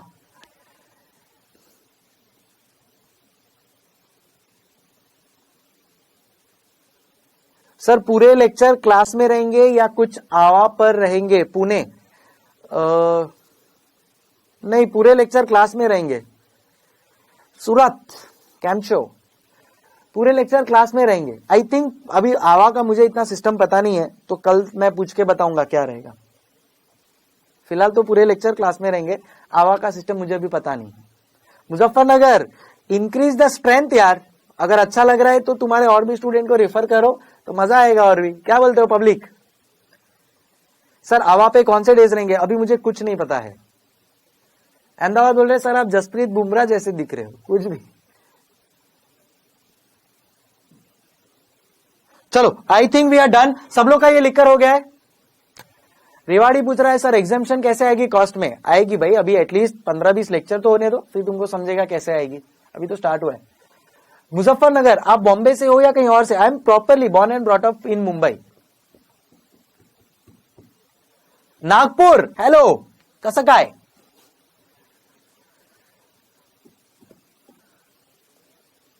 Thank you Ahmedabad. चलो सो आई थिंक ये चीज अपने को अब क्लियर हो गई है। पाली बोल रहा है एक बार सब स्लाइड वापस दिखा दो। चलो अब मैं फटाफट स्लाइड दिखा रहा हूं, अब ज्यादा टाइम नहीं है मेरे पास, मैं फटाफट उसके बाद चालू करता हूं। सर आप गुजराती लगते हो। नहीं, मैं मारवाड़ी हूं भाई। So chapter 9 transfer pricing, business profit, sales minus cost. Sales minus cost में से फिलहाल अपना फोकस है सेलिंग प्राइस के ऊपर। सेलिंग प्राइस को अपन लोग ने बाइफरकेट किया into external selling price, internal selling price. External selling price मतलब जो अपन लोग मार्केट से चार्ज करते हैं उसको अपन लोग market price and selling price भी बोलते हैं। इंटरनल सेलिंग प्राइस जो होता है वो इंटरनल सेलिंग प्राइस को ही अपन ट्रांसफर प्राइस बोलते हैं। सो आज के बाद अगर आपको कोई पूछता है कि ट्रांसफर प्राइस क्या होता है तो क्या आप लोग खुद से जवाब दे पाओगे? मैं आप लोगों को पूछ रहा हूं, अगर आपको आज के बाद कोई पूछता है कॉस्टिंग में ट्रांसफर प्राइस का मतलब क्या होता है तो क्या आप खुद से फ्रेम करके जवाब दे पाओगे? Yes. So your answer will be when the transferor department of one department transfers goods or services to the other department, the price charged by the transferor division to the transferee division is called as transfer price. Are we clear? Perfect. So this is called as transfer price. So transfer price क्या होता है वो तो अभी अपने को समझ में आ गया। अब मैं आपको एक स्टेप आगे लेके चलता हूं। अब मैं आपको थोड़ा इसका हिस्ट्री के बारे में बताता हूं। क्या आप जानना चाहोगे कि ये चैप्टर आया कैसे? What is the history of this chapter? अगर आप लोग ने थोड़ा ध्यान दिया होगा ना तो मैंने आप लोग को कुछ टाइम पहले बोला था कि शायद आप लोग का जो प्रिंसिपल है ना वो प्रिंसिपल ने ये चैप्टर पढ़ा भी नहीं होगा, क्योंकि आज से 20-25 साल पहले ये चैप्टर था ही नहीं, क्योंकि इंडिया का जो बिजनेस सिनेरियो था ना उसमें ट्रांसफर प्राइसिंग जैसा कॉन्सेप्ट एप्लीकेबल ही नहीं होता था। तो फिर ऐसा क्या चेंज हुआ इंडिया के बिजनेस सिनेरियो में, इंडिया के मैनेजमेंट अकाउंटिंग में कि उन्होंने इस चैप्टर को इंट्रोड्यूस किया? क्या आप ये जानना चाहेंगे? तो इन दैट केस मैं इस हिस्ट्री के बारे में बताऊंगा। सर क्या ये हिस्ट्री जान के हमको फायदा होगा? डेफिनेटली। अदरवाइज मुझे थोड़ी मजा आता है ये सब चीज शेयर करने में, बट डेफिनेटली आप लोग को ये जान के पता चलेगा कुछ नया चीज, एंड इसको आप यूज भी कर पाओगे अपने जब आप सम सॉल्व करोगे ना तो उस चीज में। तो क्या आप हिस्ट्री जानना चाहोगे? Everybody yes? चलो बता दीजिए, बिल्कुल जानना चाहेंगे, ठीक है। सो बात कुछ ऐसी है कि समझ लो ईयर 1995 के पहले की मैं बात करता हूं। ईयर 1995 के पहले की, आई थिंक आप लोग तो तब तक बॉर्न भी नहीं हुए होंगे, मैं भी जस्ट बॉर्न हुआ था वो टाइम पे अप्रोक्सीमेटली, तो ऐसा है। सो ईयर 1995 के पहले की मैं बात कर रहा हूं। तो क्या हुआ करता था सिस्टम, ध्यान से सुनना। 1995 के पहले, अरे 1995 के जस्ट आजू बाजू में ही बॉर्न हुआ हूं, जमशेदपुर, ऐसा मत बोलो। मेरी, तुम लोगों को क्या लगता है मेरा एज क्या रहेगा? बहुत ज्यादा है? नहीं। चलो कॉस्टिंग पे आते हैं। शास्त्री नगर बोल रहे हैं 79 में, अबे जा रे भाई, 79 में तो हुआ ही नहीं। भीलवाड़ा बोल रहा है 40 जितना लग रहा हूं मैं, कुछ भी। चलो छोड़ो, मेरे 1980s model, yes you are right. अब आते हैं मुद्दे के ऊपर। 1995 के पहले का सिनारियो मैं आप लोग को बताना चाहूंगा। 1995 के पहले क्या हुआ करता था? बिजनेसेस वर सेंट्रलाइज्ड। इसका मतलब क्या होता है मैं आपको बताता हूं। एक तो पहले बहुत ज्यादा एक्सपांशन नहीं था। अहमदाबाद बोल रहे हैं बिजनेस में डाइवर्सिफिकेशन होने से ट्रांसफर प्राइसिंग आया। Yes, that is one of the reason. So अब उसको थोड़ा इन डेप्थ में अपन लोग समझने की कोशिश करते हैं, मजा आएगा। जैसे ये हिस्ट्री कंप्लीट कर लेंगे उसके बाद मैं आप लोग को ब्रेक भी दूंगा, तो अभी ध्यान से हिस्ट्री सुनो तो ब्रेक मिलेगा, ठीक है। चलो, सो पहले क्या हुआ करता था 1995 के पहले की ये उन दिनों की बात है। तो सेंट्रलाइज्ड सिस्टम हुआ करता था। सेंट्रलाइज्ड सिस्टम का मतलब क्या है कि से फॉर एग्जांपल मैं अमूल का ही लेता हूं। अमूल के 3 डिपार्टमेंट है, जस्ट फॉर एग्जांपल अमूल के 3 डिपार्टमेंट है। ये मैं कब की बात कर रहा हूं? ये मैं कब की बात कर रहा हूं? ये मैं कब की बात कर रहा हूं? आप लोग प्लीज जवाब देंगे मुझे, ये मैं कब की बात कर रहा हूं? ये मैं कब की बात कर रहा हूं? एवरीबॉडी, 1995 के पहले की बात कर रहा हूं, ठीक है, परफेक्ट। सो इंदौर चलो, अमूल। तो 1995 के पहले अमूल के 3 डिपार्टमेंट हुआ करते थे। एक था मिल्क डिपार्टमेंट, एक था कर्ड डिपार्टमेंट और एक था बटर मिल्क डिपार्टमेंट। तीनों अमूल के ही डिपार्टमेंट्स है। यस सर, ठीक है। अब होता क्या था पहले के जमाने में, सेंट्रलाइज्ड लेवल पे डिसीजन लिया जाता था। क्या बोला मैं? सेंट्रलाइज्ड लेवल पे डिसीजन लिया जाता था। तो उससे क्या होता है सर? तो ध्यान से सुनना। अमूल है, अमूल में सेंट्रलाइज्ड लेवल के बेसिस पे डिसीजन लिया जाता था। तो सेंट्रलाइज्ड लेवल पे मतलब अमूल का जो टॉप लेवल है, तो यहां पे जो उसका हेड ऑफिस है वो ही सब डिसीजन लेता था। तो मिल्क डिपार्टमेंट क्या करता था? Suppose for example milk department का 1 लाख लीटर्स का कैपेसिटी है, ठीक है। अब ये 1 लाख लीटर्स का जो कैपेसिटी है उसमें से कर्ड डिपार्टमेंट बोलता है कि मेरे को 20,000 लीटर का मिल्क चाहिए। तो मिल्क डिपार्टमेंट बोलता है ठीक है कर्ड डिपार्टमेंट, अगर तेरे को 20,000 लीटर्स का मिल्क चाहिए तो मैं तेरे को 20,000 का लीटर्स का मिल्क ट्रांसफर कर दूंगा। तो कर्ड डिपार्टमेंट मिल्क डिपार्टमेंट को पूछता था अरे कितने में ट्रांसफर करेगा? तो मिल्क डिपार्टमेंट बोलता था उसको, देखना मेरा है ना मिल्क बनाने का सेलिंग प्राइस, मैं मार्केट में मिल्क 100 रुपीज में बेचता हूं, बट ये मिल्क बनाने का मेरा जो वेरिएबल कॉस्ट है या मिल्क बनाने का मेरा जो टोटल कॉस्ट है वो टोटल कॉस्ट है मेरा से 80 रुपीज। कितना? 80 रुपीज। तो कर्ड डिपार्टमेंट मिल्क डिपार्टमेंट को फोन करके बोलता है कर्ड डिपार्टमेंट मिल्क डिपार्टमेंट मेरे को 20,000 लीटर्स ऑफ मिल्क चाहिए। मिल्क डिपार्टमेंट बोलता है okay 20,000 litres of milk transfer कर दूंगा। तो कर्ड डिपार्टमेंट बोलता है कि कितना होगा? मिल्क डिपार्टमेंट बोलता है अरे तू तो मेरा भाई है। भाई सेम डिपार्टमेंट में ना, हेड ऑफिस के अंदर ही दोनों फॉल कर रहे हैं। अरे तू तो मेरा भाई है, भाई भाई, तो तेरे से क्या प्रॉफिट कमाऊं? मैं तेरे को 80 रुपीज में जो मेरा कॉस्ट है वो कॉस्ट पे मैंने तेरे को ट्रांसफर किया। तो कर्ड डिपार्टमेंट बोलते हैं okay thank you, no problem, okay ठीक है। तो 80 रुपीज में कर्ड डिपार्टमेंट को ट्रांसफर हो गया। अब ये मिल्क के ऊपर जो मिल्क है कर्ड डिपार्टमेंट को 80 रुपीज में मिला, प्लस ये मिल्क के ऊपर कुछ प्रोसेस करना पड़ेगा, तो ये 10 रुपए का कुछ तो भी और प्रोसेसिंग कॉस्ट इंकर करते हैं। तो कर्ड डिपार्टमेंट के लिए टोटल कॉस्ट 90 हो गया एंड ये कर्ड डिपार्टमेंट मार्केट में इसको 120 में बेचते थे, बट फिलहाल कर्ड डिपार्टमेंट का टोटल कॉस्ट कितना हो गया? 90। अब butter milk department curd department को कॉल करता है। कौन? Butter milk department curd department को कॉल करता है और butter milk department curd department को बोलता है यार बटर मिल्क कर्ड डिपार्टमेंट मेरे को 10,000 लीटर्स ऑफ कर्ड चाहिए। क्या बोल रहा है? मेरे को 10,000 लीटर्स ऑफ कर्ड चाहिए। तो कर्ड डिपार्टमेंट बोलता है अरे हाँ लेना, कोई प्रॉब्लम नहीं है। तो बटर मिल्क डिपार्टमेंट पूछता है कितने में देगा? बटर मिल्क डिपार्टमेंट बोलता है कितने में देगा? तो बटर मिल्क डिपार्टमेंट को कर्ड डिपार्टमेंट बोलता है कि अरे तू तो मेरा भाई है, भाई भाई, तो तेरे से मैं क्या प्रॉफिट लूं? तो मैं तेरे को मेरे कॉस्ट पे, कर्ड डिपार्टमेंट का कॉस्ट कितना है? 90, तो मैं तेरे को 90 पे ट्रांसफर करूंगा। समझ में आया तुम लोग को? तो 1995 के पहले क्या होता था? 1995 के पहले क्या होता था? हर एक डिपार्टमेंट का जो इंटर डिपार्टमेंट ट्रांसफर है वो कॉस्ट टू कॉस्ट होता था।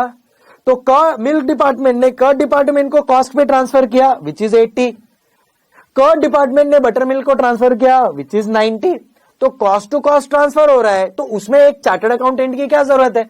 हर डिपार्टमेंट को अपना कॉस्ट फाइंड करना है और उसको ट्रांसफर कर देना है कॉस्ट पे, कोई प्रॉब्लम नहीं है। अब ऐसा क्यों होता था मैं आपको बताता हूं। वो जमाने में, कौन से जमाने में? 1995 के पहले। वो जमाने में हर एक चीज सेंट्रलाइज्ड होती थी। अब ये सेंट्रलाइज होने की वजह से क्या होता है ना, कोई भी डिसीजन लेना है तो वो डिसीजन हेड ऑफिस ही लेगा, इंटरनल डिपार्टमेंट कभी नहीं लेता है। तो से फॉर एग्जांपल मिल्क डिपार्टमेंट है ना, मिल्क डिपार्टमेंट को कुछ भी डिसीजन लेना है तो मिल्क डिपार्टमेंट खुद वो डिसीजन लेगा या सेंट्रल हेड ऑफिस के पास जाएगा? 1995 के पहले मिल्क डिपार्टमेंट को अगर कोई डिसीजन लेना है तो वो खुद लेगा या हेड ऑफिस के पास जाएगा? वो हेड ऑफिस के पास जाएगा। कॉस्ट डिपार्टमेंट को कोई डिसीजन लेना है वो खुद लेगा या हेड ऑफिस के पास जाएगा? हेड ऑफिस के पास जाएगा। बटर मिल्क डिपार्टमेंट को कोई डिसीजन लेना है वो खुद लेगा या हेड ऑफिस के पास जाएगा? वो हेड ऑफिस के पास जाएगा। समझ गए? यस सर, समझ गए अपन लोग। सो अब होता क्या था, वो टाइम पे हेड ऑफिस पे डिसीजन लेते थे। तो ये मिल्क डिपार्टमेंट है ना, उसको वो लोग ने बोल दिया था, भाई देख तेरे को हम लोग एक सैलरी दे देंगे और तेरे को ये सैलरी पे काम करना है। वो बोलता था ठीक है, नो प्रॉब्लम, एकदम टिपिकल गवर्नमेंट खाता। कॉस्ट डिपार्टमेंट का जो मैनेजर है उसको भी एक फिक्स सैलरी मिलता था। बटर मिल्क डिवीजन का जो डिपार्टमेंट है उसको भी एक फिक्स सैलरी मिलता था। तो मिल्क डिवीजन को फिक्स सैलरी मिल रहा है, कॉस्ट डिपार्टमेंट को फिक्स सैलरी मिल रहा है, बटर मिल्क डिपार्टमेंट को फिक्स सैलरी मिल रहा है। तो एवरीथिंग इज सेंट्रलाइज्ड, इन सब को फिक्स्ड सैलरी मिल रहा है। तो ये लोग ने कभी सोचा ही नहीं कि अपने को अपने डिपार्टमेंट के लिए कुछ करना चाहिए, क्योंकि वैसे भी डिसीजन मेकिंग तो सेंट्रलाइज्ड होता है। प्लस अपन लोग तो बोलते हैं ना, अपन लोग को तो फिक्स सैलरी मिलने वाला है। झंडेवालान बोल रहा है कि milk department could have earned extra 20 on 20,000 if sold in external market में। वही बोल रहा हूं झंडेवालान। मिल्क डिपार्टमेंट क्या सोचता है पता है क्या, कि मेरा क्या जाता है, छोड़ना, मैं कॉस्ट डिपार्टमेंट को, जो मेरा भाई है उसको मैं 80 रुपीज में ट्रांसफर कर देता हूं, मेरा क्या जाता है, मेरे को तो मैं बाहर ट्रांसफर करूं 100 रुपए में या मेरे इंटरनल डिवीजन को ट्रांसफर करूं 80 रुपीज में, मेरे को तो जो फिक्स सैलरी मिलने वाला है वही मिलने वाला है ना, मेरे को कुछ फायदा होने वाला है क्या? नहीं। तो वो ज्यादा सोचता ही नहीं है उसके बारे में। कॉस्ट डिपार्टमेंट सोचता है अरे मैं बाहर बेचूं या मैं इंटरनल डिपार्टमेंट को बेचूं, मुझे तो वही सैलरी मिलने वाला है। कॉस्ट डिपार्टमेंट बोलता है कि मैं कॉस्ट पे ही ट्रांसफर कर देता हूं ना, कौन झंझटमारी करेगा, तो वो भी कॉस्ट पे ट्रांसफर करता है। सो इंटरनल डिपार्टमेंट को कोई फर्क ही नहीं पड़ता था। क्यों? क्योंकि पहले सब कुछ सेंट्रलाइज्ड हुआ करता था। एंड ये जो सेंट्रलाइज्ड डिपार्टमेंट है ना, इसको कहते हैं कॉस्ट सेंटर। इसको क्या कहते हैं? Cost centre. So everything was on a cost centric basis. समझ में आया? तो हर एक डिपार्टमेंट कॉस्ट सेंटर था। तो उसको क्या लगता था कि चल ना कॉस्ट सेंटर ही है, ब्यावर बोल रहा है तो इससे बिजनेस ग्रोथ नहीं होगी। सुपर ब्यावर, यही मेरे को आप लोग से सुनना था। अगर यहां पे मिल्क डिपार्टमेंट सोचेगा छोड़ना, मेरा क्या जाता है, एक कॉस्ट टू कॉस्ट जाने ले, मेरे को कोई फर्क नहीं पड़ता है। कॉस्ट डिपार्टमेंट भी सोच रहा है कॉस्ट टू कॉस्ट जाने दे, मेरे को कोई फर्क नहीं पड़ता है। तो इन दैट केस क्या बिजनेस ग्रो हो पाएगा? हो पाएगा? नहीं। तो पहले 1995 के पहले इंडिया का सिनेरियो क्या था? Everything was on a cost centric basis. अब अगर सब कुछ कॉस्ट सेंट्रिक बेसिस पे होगा तो क्या डिपार्टमेंट मोटिवेटेड होगा एक्स्ट्रा प्राइस अर्न करने के लिए? क्या डिपार्टमेंट को फर्क पड़ेगा? कोई फर्क नहीं पड़ेगा उसको। बट क्या इससे बिजनेस ग्रो होगा? The answer is no. इसके लिए आप देखोगे ना तो इंडिया में जो बिजनेसेस का ग्रोथ था ना, वो 1995 के पहले बहुत कम था। बट आज की तारीख में हर एक बिजनेस के बहुत सारे ब्रांचेस है, all over India, all over world. क्यों? क्योंकि अब उन्होंने अपना थिंकिंग चेंज कर दिया। अब उन्होंने मैनेजमेंट अकाउंटेंट रखना चालू कर दिया, जैसे संकल्प कांस्टिया। सो उन्होंने मेरे जैसे लोगों को मैनेजमेंट अकाउंटेंट रखा। अब मैं जो मैनेजमेंट अकाउंटेंट हूं, मैंने ये चीज नोट की और मैंने बोला कि ये जो सेंट्रलाइज्ड लेवल पे हो रहा है ना, वो चीज सही है या गलत? बिल्कुल गलत है। एंड यहां से मैनेजमेंट गुरुज ने बोला कि सेंट्रलाइज लेवल पे अगर आप रखोगे तो इन दैट केस आपका बिजनेस ग्रो नहीं हो पाएगा, और अगर आपको बिजनेस को ग्रो करना है देन इन दैट केस आपको centralised level which is also called as cost centre, यहां से चेंज करना पड़ेगा। और अब आपको क्या लेवल पे जाना पड़ेगा? बोलो बोलो, टेल। समझ रहे हो तुम लोग अपन लोग कैसे कॉन्सेप्ट डिराइव कर रहे हैं प्रैक्टिकली? और ऐसा ही प्रैक्टिकली हुआ था। समझ रहे हो तुम लोग? एफए, कोई भी ट्रांसफर प्राइसिंग का एफए कॉन्सेप्ट आया था। धीरे धीरे मैं सब चीजें डिराइव कर रहा हूं। हर एक चीज जो मैं आपको सिखाऊंगा ना पूरे सीए फाइनल कॉस्टिंग में, उसके पीछे का हिस्ट्री ज्योग्राफी बताऊंगा, उसके पीछे का डेरिवेशन बताऊंगा, उसके बाद ही मैं कोई भी चीज आपको पढ़ाऊंगा। और हर एक चीज का प्रैक्टिकल डेरिवेशन है, हर एक चीज का एक एग्जाम्पल है जो मैं आपको बताऊंगा। सही है? ठीक है। सो पहले क्या हुआ करता था? सेंट्रलाइज्ड कॉस्ट सेंटर हुआ करता था। क्या ये सही है या गलत है? गलत है। तो मैनेजमेंट गुरुज ने बोला कि अगर आपको बिजनेस को एक्सपांड करना है एंड ग्रो करना है, देन इन दैट केस आपको सेंट्रलाइज से क्या करना पड़ेगा? डिसेंट्रलाइज्ड लेवल लाना पड़ेगा। और डिसेंट्रलाइज्ड लेवल को अपन लोग आज के बाद क्या बोलेंगे? Profit centre. क्या बोलेंगे आज के बाद? Profit centre. Everybody in the house, आज के बाद अपन लोग cost centre and centralised basis पे काम करेंगे या प्रॉफिट सेंटर के बेसिस पे काम करेंगे? बोलो बोलो, टेल। सुल्तानपुर सही जवाब, पाली सही जवाब, रेवाड़ी सही जवाब, शास्त्री नगर सही जवाब। अभी अंडरस्टैंडिंग गाइस, समझ में आ रहा है कैसे आया ये प्रॉफिट सेंटर? तो 19 सहारनपुर वेलकम। सो 1995 के पहले क्या हुआ करता था? सेंट्रलाइज्ड लेवल पे काम होता था, और सेंट्रलाइज्ड लेवल की वजह से क्या होता था? सब कुछ कॉस्ट सेंटर पे। तो जो भी डिपार्टमेंट था, they were never motivated to sell at a higher price. But 1995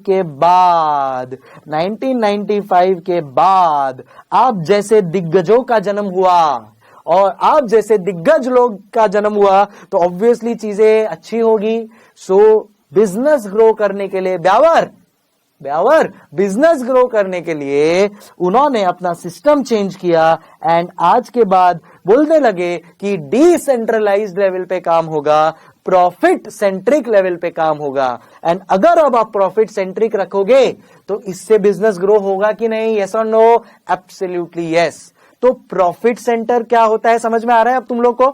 profit centre क्या होता है?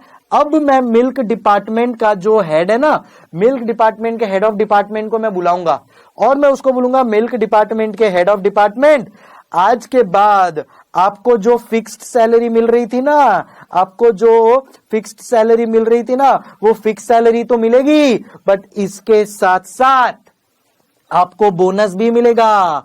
तो मिल्क डिपार्टमेंट मुझे पूछेगा, सर कितना बोनस मिलेगा? अपन उसको बोलेंगे, it will be based on the percentage of profit made by your department.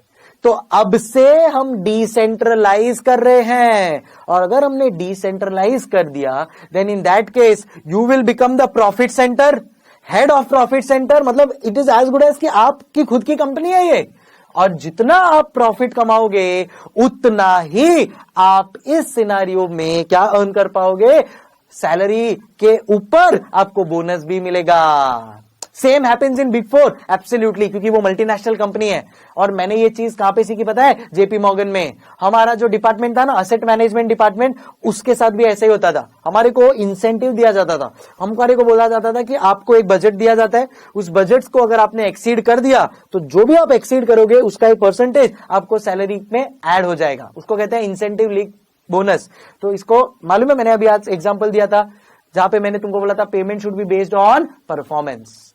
अब आप लोगों को समझ में आ गया क्या होगा? अब यहां पे कर्ड डिपार्टमेंट को भी मैं बुलाऊंगा। कर्ड डिपार्टमेंट को मैं क्या बताऊंगा कि भाई अभी से अपन लोग सेंट्रलाइज से क्या हो गए हैं? डिसेंट्रलाइज्ड। और अगर हम डिसेंट्रलाइज्ड हो गए तो कर्ड डिपार्टमेंट टू भी क्या हो गया? प्रॉफिट सेंटर हो गया। प्रॉफिट सेंटर का मतलब that particular department is responsible for its own profit.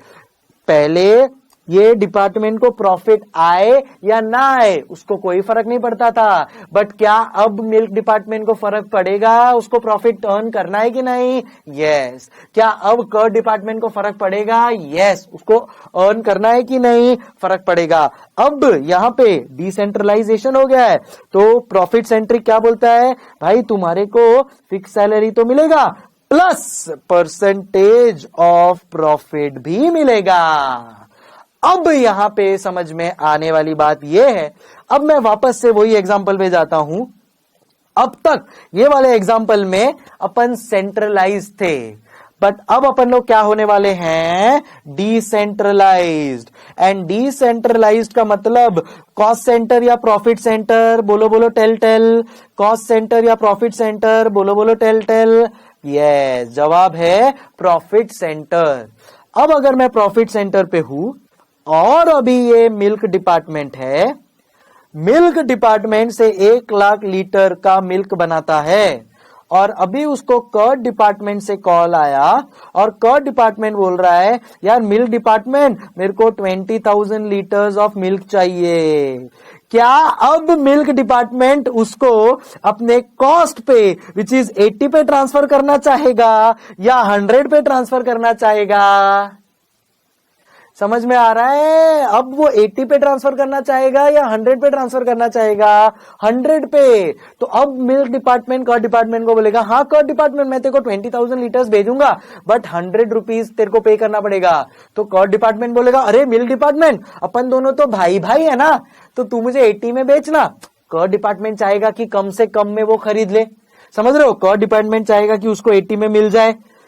अरे बराबर की नहीं, कर्ड डिपार्टमेंट चाहेगा कि उसको 80 में मिल जाए, मिल्क डिपार्टमेंट चाहेगा 100 में ही वो बेचे। एंड ये अब जो कश्मकश और ये अब जो निगोशिएशन होने वाला है, इस निगोशिएशन को अपन लोग कहेंगे ट्रांसफर प्राइस, क्योंकि अब कुछ निगोशिएशंस होंगे और फिर अपन लोग एक ट्रांसफर प्राइस सेट करेंगे ना। अब तो मिल्क डिपार्टमेंट बोलेगा नहीं भाई मैं तो 100 में ही बेचूंगा, मुझे ज्यादा प्रॉफिट अर्न करना है, क्योंकि मैं अगर ज्यादा प्रॉफिट अर्न करता हूं तो मेरे को ज्यादा बोनस मिलेगा। Are you understanding? Curd department बोलेगा कि अरे यार मैं तो कम से कम में खरीदना चाहूंगा, क्योंकि अगर मैंने कम में खरीदा तो मेरा कॉस्ट कम हो गया तो मेरा प्रॉफिट बढ़ जाएगा और फिर मेरे को भी ज्यादा सैलरी मिलेगा। ये बेसिक समझो, बहुत ज्यादा डिटेलिंग में अभी मत जाओ कि सर फिर कॉस्ट कैसे डिटरमाइन करेंगे, ये सब में मत जाओ, बेसिक समझो। समझ रहे? कर्ड डिपार्टमेंट अब बटर मिल्क डिपार्टमेंट को 90 में ट्रांसफर करेगा या 110 में ट्रांसफर करेगा?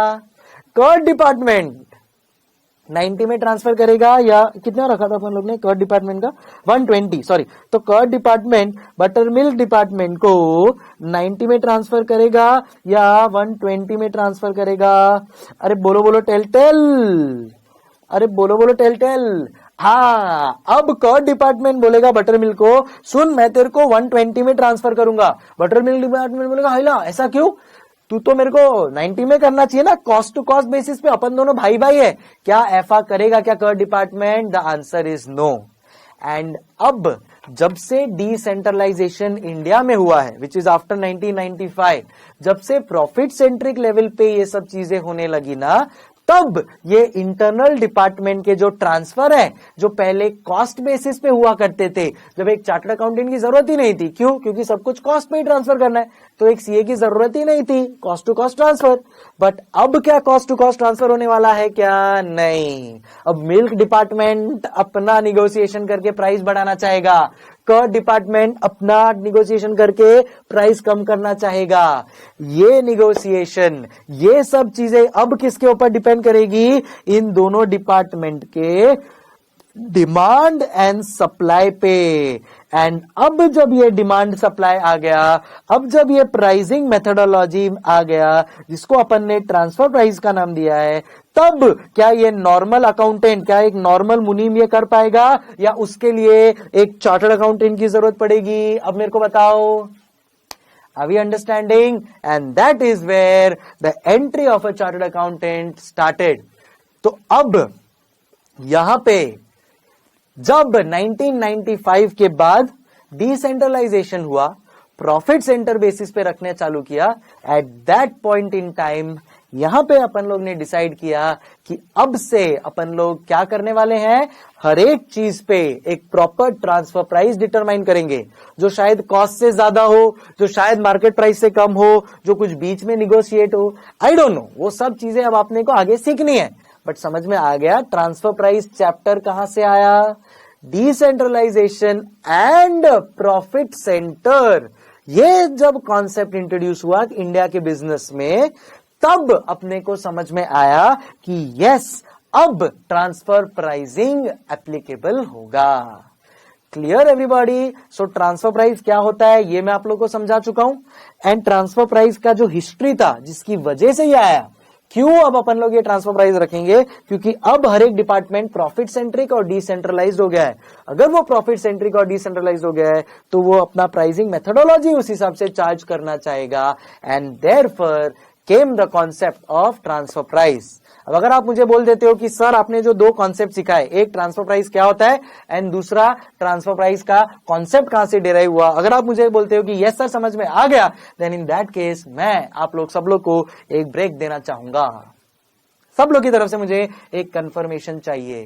क्या आप लोग को कॉन्सेप्ट समझ में आ रहा है? क्या आप लोग को मजा आ रहा है लेक्चर्स में? एवरीबॉडी साली खाली ऐसा नहीं होना चाहिए हाँ ठीक है सर समझ में आ गया, बॉस ऐसा बोलना चाहिए बॉस मजा आया कॉन्सेप्ट समझने में। सर एफा Jodhpur yes, Jhandewalan clear sir, Pali शानदार एक नंबर, ऐसा होना चाहिए पाली। शास्त्री नगर ब्रेक, सहारनपुर मजा आया, एंजॉय ग्रेट। अब मैं दे रहा हूं ब्रेक और मैं लिखने का भी टाइम दूंगा 2 मिनट। रेवाड़ी बोल रहा है आग लगा दी, यस आग लगा दूंगा आग लगा दूंगा। जनकपुरी बोल रहा है गजब शाबाश। Jhandewalan properly link with history and concept, thank you. Jamshedpur sir लिखवा दीजिए, यस अब मैं लिखवाऊंगा इसको। सर डिसेंट्रलाइज तो कस्टमर का कॉस्ट इंक्रीज बढ़ा देगा, सी अभी वो सब चीज पे नहीं जाएंगे अपन। स्वरूप नगर बेहतरीन, पटना ये सब चीज मैं आऊंगा समझाऊंगा, डोंट वरी, अभी तो अपने को बहुत सारी चीजें सीखनी है। चलो अब मैं ब्रेक लूंगा और ब्रेक के बाद अपन लोग ये पूरा हिस्ट्री लिख लेंगे और उसके बाद आगे और क्या सीखना है वो अपन लोग सीखेंगे। यहां पे अब अपन लोग ब्रेक लेंगे। दीपक ब्रेक, तो अब अपन लोग लेते हैं ब्रेक और उसके बाद मैं ये लिखवाऊंगा, ब्रेक के बाद मैं लिखवाऊंगा, ठीक है। ब्रेक कितने टाइम का है? 10 मिनट्स का। चलो ब्रेक लेंगे, 10 मिनट्स का ये ब्रेक है और फिर मैं लिखवाऊंगा, डोंट वरी।